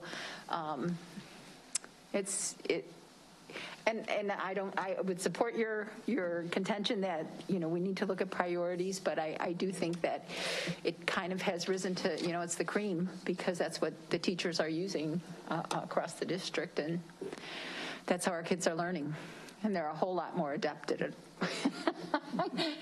At their computer literacy and technology than I am, for sure. They're not afraid of it. That's what's interesting, right? Some of us are. I don't want to hit that button because I don't want to lose what I put in there. All right, recovery. Anybody else? Thank you. Appreciate that. We only have one item on the October 11th consent agenda, and that is a security alarm monitoring response. I mean, if you guys remember back when we had the break-in at Macintosh, and there was a delay, because we were paying a company, last year's budget was like $40,000 to respond. They did not bid again, that particular company. But we did have two bids on this, and I think it's really interesting. I'm going to just spend a second on this. The one that's being recommended is from Montel for $32,250. The other bid that we received was from SecureTex, and that was $638,940.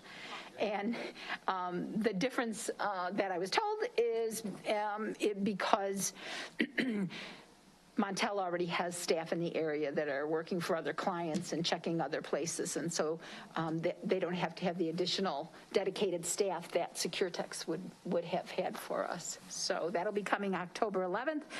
We do not have any consent agenda items. Mrs. McCullough? Oh. Mr. Rollins has his hand up. See? Sorry, Tim. Thank you. Go, Tim. Well, even with that explanation, I have real concerns when you see that big of a difference in the price. So I'm just going to ask the question, are we pretty confident that we've got performance standards in the contract, and that we would be able to terminate the contract early if they're not performing? Who gets to answer that one? The contract, I guess it's legal? I've not reviewed that contract yet. Typically, our bidding contracts are done by outside counsel, but I can take a look and get back to you. And it isn't attached. I went to the draft agenda for the 11th. Did you see it? No. So it's not on, I mean, it's a blank for tonight. Nothing got put on there. And if you go to the draft agenda for the 11th, there is no attachment of a contract. So you'll get that.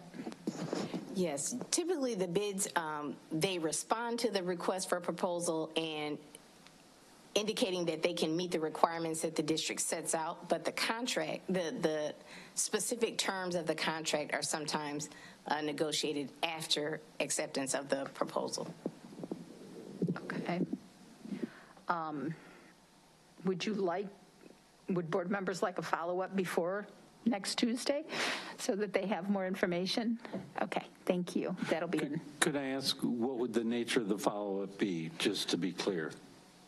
I think it's what Tim's asking for. Tim, your hand is up. Go ahead. And you're asking for whether or not there's what happens if they don't meet the metrics, and are there metrics in there that they're going to be? But go ahead, and I'm going to give you the floor. Yeah, so I just want to make sure that we've got clear performance standards in the contract. I assume they were in the RFP. I want to be somebody to tell me and own this, that their proposal was responsive to our RFP or invitation for bids, whatever we sent out. And I want to know for sure that if we start having problems, if they're not actually performing to the standards that we set out there, then we can terminate early. Go ahead, Mike. Okay, I was just going to say, I think those are good. The only thing I'm not hearing that you kind of said, and I thought you would add to the list, is that there's such a difference in price, probably some explanation of that difference, because I would assume that part of that difference might be, I heard coverage, but, man, that's a lot of coverage. That's, almost... $575,000 or something, whatever the difference is. And so I would say some means of articulating the difference. And what I would say is typically you would have risk factors with that, right? If there's that much difference in price, somebody needs to weigh in and say, this is riskier or it's not. Well, I would remind you that last year's was $40,000 with the other company, so the 38 is closer to that. I'm going to read what's in the executive summary that is for October 11th, which says a contributing factor to the difference in cost between the two proposals is that Securitex would need to dedicate staff full-time for patrol to respond to our alarms, whereas Montel Technologies would be adding our alarm responses to patrol routes that already exist for other clients they serve. For further comparison, our current 5-year annual spend for this service is $40,000. Our current contractor did not attend the mandatory pre-bid meeting. So I've already sent an email out. We'll have Fred and Dane partner with legal to provide the board with the requested documents that were not provided tonight so that the board has more time to review and deliberate prior to Tuesday. Yeah, I hate to quote Robert Heinlein, but I'm not grokking the difference here. Well, I'm just reading what is out there. Tim has his hand up again. So Tim has his hand down. Well, I will say, I guess the other question that I would ask is, did they give references, and has anybody talked to the references? That would be... Okay, we can add that to the questions for Dane and Fred. I think, because inherent, what I would say is that, and I always assume this, and maybe this is a bad assumption, is that people check how many times they've done this, with whom, their whole history. But this might be one, and it's just curious to me, I'll just say this out loud, that because it's not like they haven't done it, and I think they're a bigger organization, frankly, so I don't know if they're piling on, just because they want more full-time folks. It just, I'd like maybe the ability to ask some questions. Okay. Yep. I'm going to go back to where I was. I don't see any other lights on, so no other consent agenda items for October 25th, and that would conclude the report for planning and development. Moving on, I'm going to present the items from the Governance Committee. The first item is Board Policy 7.30. The policy currently allows district administrators who live within the RPS boundaries and who have students who currently attend or who are eligible to attend an RPS school to be assigned to the administrator's school, so long as the administrator has worked at the assigned school for at least 1 year prior. And administration has asked us to revise the board policy by removing the prior year work requirement. The district, if you all remember, we just recently voted on did we call it MOU to change the same policy for our teachers, and they just want the same to extend the same incentive to administrators. So it's just taking away that they have to work in the building for 1 year. And this is just for administrators who work in school buildings to take their children or to have their children at their schools only while they're there. All the other parts of the policy be the same. They don't have to be in the building a year prior to being able to bring their student. Next on the agenda are the 2022 resolutions. Those will be voted on at the IASB, the Illinois Association of School Boards, in November. For anyone who's going to the conference, you can attend. We get 1 vote for the board. There are 8 resolutions. 3 of the resolutions, excuse me, are actually new resolutions, and resolutions 4 through 8, the other 5, are amendments to existing positions. So you'll get a copy, and it's attached to your, there is a link, but Ms. Fromm said she printed out copies for everybody to take home tonight with the resolutions in them, so you can kind of mark them up if you want. At the end of each resolution on here, you'll see either a green circle with a check mark or a red circle with big X, and that indicates whether or not the board that looked at these chose to support or not support. What I'm going to ask you is to take a look at it, read through it, and that by October 11th, that would be next Tuesday, so you have a week, and there's only 8 of them, if you would respond to Ms. Fromm with any that you would like the board to discuss, we would discuss, well, let's just say any that you would like the board to discuss. My preference would not be to just say all of them. I think that we need to give thought and to ones that we perhaps feel as a board we need to weigh in on. If otherwise, if the association has recommended to support it, we generally would support it. If they had recommended not to, we would not. So really, I guess it's if you are not in agreement with what our state association has recommended, that would be when we would need to have a conversation. And so we would put those on for the next committee of the whole. No, I think we decided we would put them on then the 27th, just because we always have more time than we have at a committee of the whole. So that's why she needs to know by the 11th so we can get them on the agenda for the 25th, right? Okay. Any questions on that? No hand up, Tim? Nope. Okay. So the consent items that we need to preview are as follows. The meeting minutes, contract purchase orders. 12C is a fee waiver. This fee waiver is it's actually for the YWCA. It's not for the Literacy Council because the YWCA has acquired the Literacy Council. They were initially, Mike did a nice follow-up on that for the last minute right before this meeting, but it turns out the Literacy Council used to be part of the YWCA, and then they moved off on their own, but then they lost some changes in the board, and so now they're back under the umbrella of the YWCA. Anyways, They had classes down at Jefferson. Last year, they were 2 nights a week from 5:30 to 8:30. No, 1 night a week, 5:30 to 8:30, 2 classrooms. And they will meet from October 12th through April 26th. It's a total of 199 hours. So at $64.75 an hour, we will be choosing to waive the $12,917 cost that they would incur otherwise. I will tell you that the ESL classes that are to be had in those buildings are free. So they are not making any money on the classes, which is a big part of why we would want to support. I also asked why they wouldn't use their building on State Street and was told that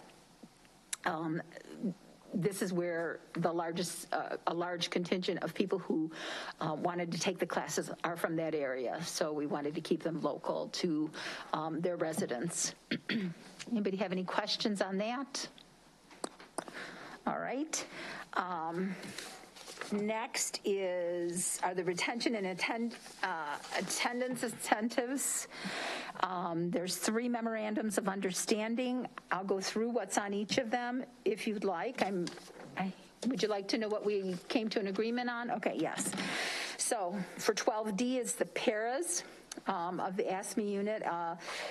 Their attendance bonus would be $1,500 per semester. So somebody could get up to $3,000 for 2 semesters, and that requires 95% attendance over the course of that semester. They could get one, not the other, but 95% attendance. In addition to that, if they stay for the year, their retention bonus would be $1,000. So the total that they could get at the end of the year would be $4,000, which is, I think, very much in line with what the total would be now if they got all of theirs. 12E as in Edward is the bus drivers, and we have stayed with $150 bonus per pay period. So there's 18 pay periods in the year. To get that, they have to have perfect attendance, and a pay period's 2 weeks. So if they got perfect attendance for 2 weeks, they'd get the $150. If they had perfect attendance for the entire year, it would be $2,700. In addition to that, there is kind of a group incentive at the end of each month. If we haven't had to call in extra help like our other units or administrators or anybody else to back up buses, that we had enough staff and they covered it. If that attendance was such and there were no extra drivers brought in, all the bus drivers would get a $250 bonus. That would be over 9 months, so that's $2,250. They also would have a $1,000 retention bonus at the end of the year, which means they could earn an additional $5,950 if they had perfect attendance and stayed with us all year, and the other bus drivers showed up as well. And then the last group is our nutrition group. The nutrition group is broken into people who work 4 hours or more a day and those who work less than 4 hours a day. So the attendance bonus for those who work the 4 hours or more a day is $1,500 for the semester, just like the paras. But if you work less than 4 hours a day, it's $1,000 for the semester. And that is, again, for 95% attendance. The retention bonus is also divided. It's 1,000 hours if you work for more than 4 hours a day, same as paras and bus drivers, but it's $500 if you work less than 4 hours a day. So at the end of the year, one of our employees in nutrition who had worked greater than 4 hours a day could achieve a $4,000 bonus. And if you're someone who works less than 4 hours, it's a $2,500 bonus. So those we vote on October 11th. Anybody have any questions for legal about those? Okay. Seeing none, the other item will be the Freedom of Information log. We don't have any speakers Do we have any other comments or, oh, I know, I have a comment. So under governance, because it is governance, being a board member, we have put out a press release. Did we put that out today? That was written up about the open seat for the vacancy in Subdistrict C. With the help of legal and communications, we have a application that is linked.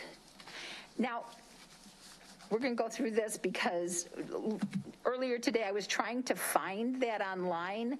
I don't do Facebook, Mike. I know that you're in the same board as me, so I was looking for it on our website, and one of the conversations that Lori and I had is that, breaking news, or if you go to our website right now, the very front page, and Bonnie's gone, is Gifted and Kappa auditions. Not Gifted, yeah. Gifted and Kappa is on the very front page, and it would be nice if we had something similar for this board position, so that when people went to our, because right now you have to open it up and you have to go to the Vibe, and under the Vibe is a new news, and so maybe if we made it easier, we really would like to encourage people to be able to find that application if they want it. It went out today. They're due by next Wednesday. And then, as you know, we've all put on our calendars for Tuesday night, October 18th. We'll be here at 6:30 to interview as a group. And I will tell you, we already have 2 applicants. And cool. So that's all in place, and I thank everybody who helped, make that happen. I will be sending you a list of questions that we asked last time, along with a list of questions that Ms. Hoadley found from the national organization. There's some really good ones in there. I don't know how much time we'll have, but I'd love for each of you to choose a question that you want. We need to submit our questions to legal before the interviews, just to make sure that we're abiding. So if you would, if you have additional questions to the ones that we have on the list, or you know which one you want to ask, or any of those kind of things, please respond to me, but do not reply all. All right, Mike. One quick thing, let me just say, as the local tech nerd, that I am on LinkedIn, but I'm on LinkedIn. To me, let me just say, both Facebook and Google, they are the new evil empires, and I am not going to support them. So. Well, I think that we have to. The other place it is I was told, is that we have a Facebook link down in the right corner of our website, and if you go on there, it's available there as well. But I don't know. We might have people who apply who, just aren't on those platforms. So as many as we hit, the better it would be. All right. Do we have any other comments or agenda recommendations? David? Mr. Connor does maintain a very vibrant AOL chat room, so you may want to check that out.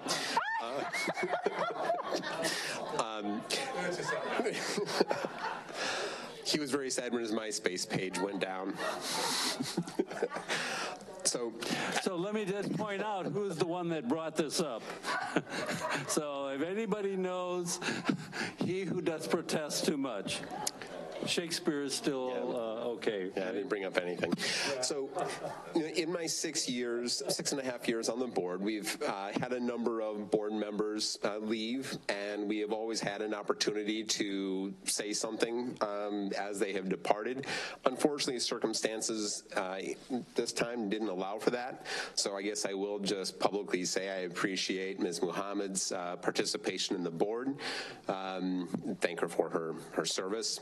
It's a lot of work, and I wish her best of luck in whatever she is going to do next. I too would like to express appreciation for Ms. Muhammad. It was a very pleasant experience working alongside of her, and her absence will be missed greatly.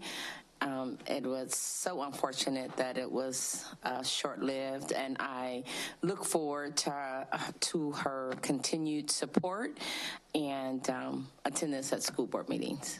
Thank you. Thank you both. I think that that recognition is well-founded, and I do wish her luck as well. We have 45 more minutes under governance. Are you sure you don't have anything?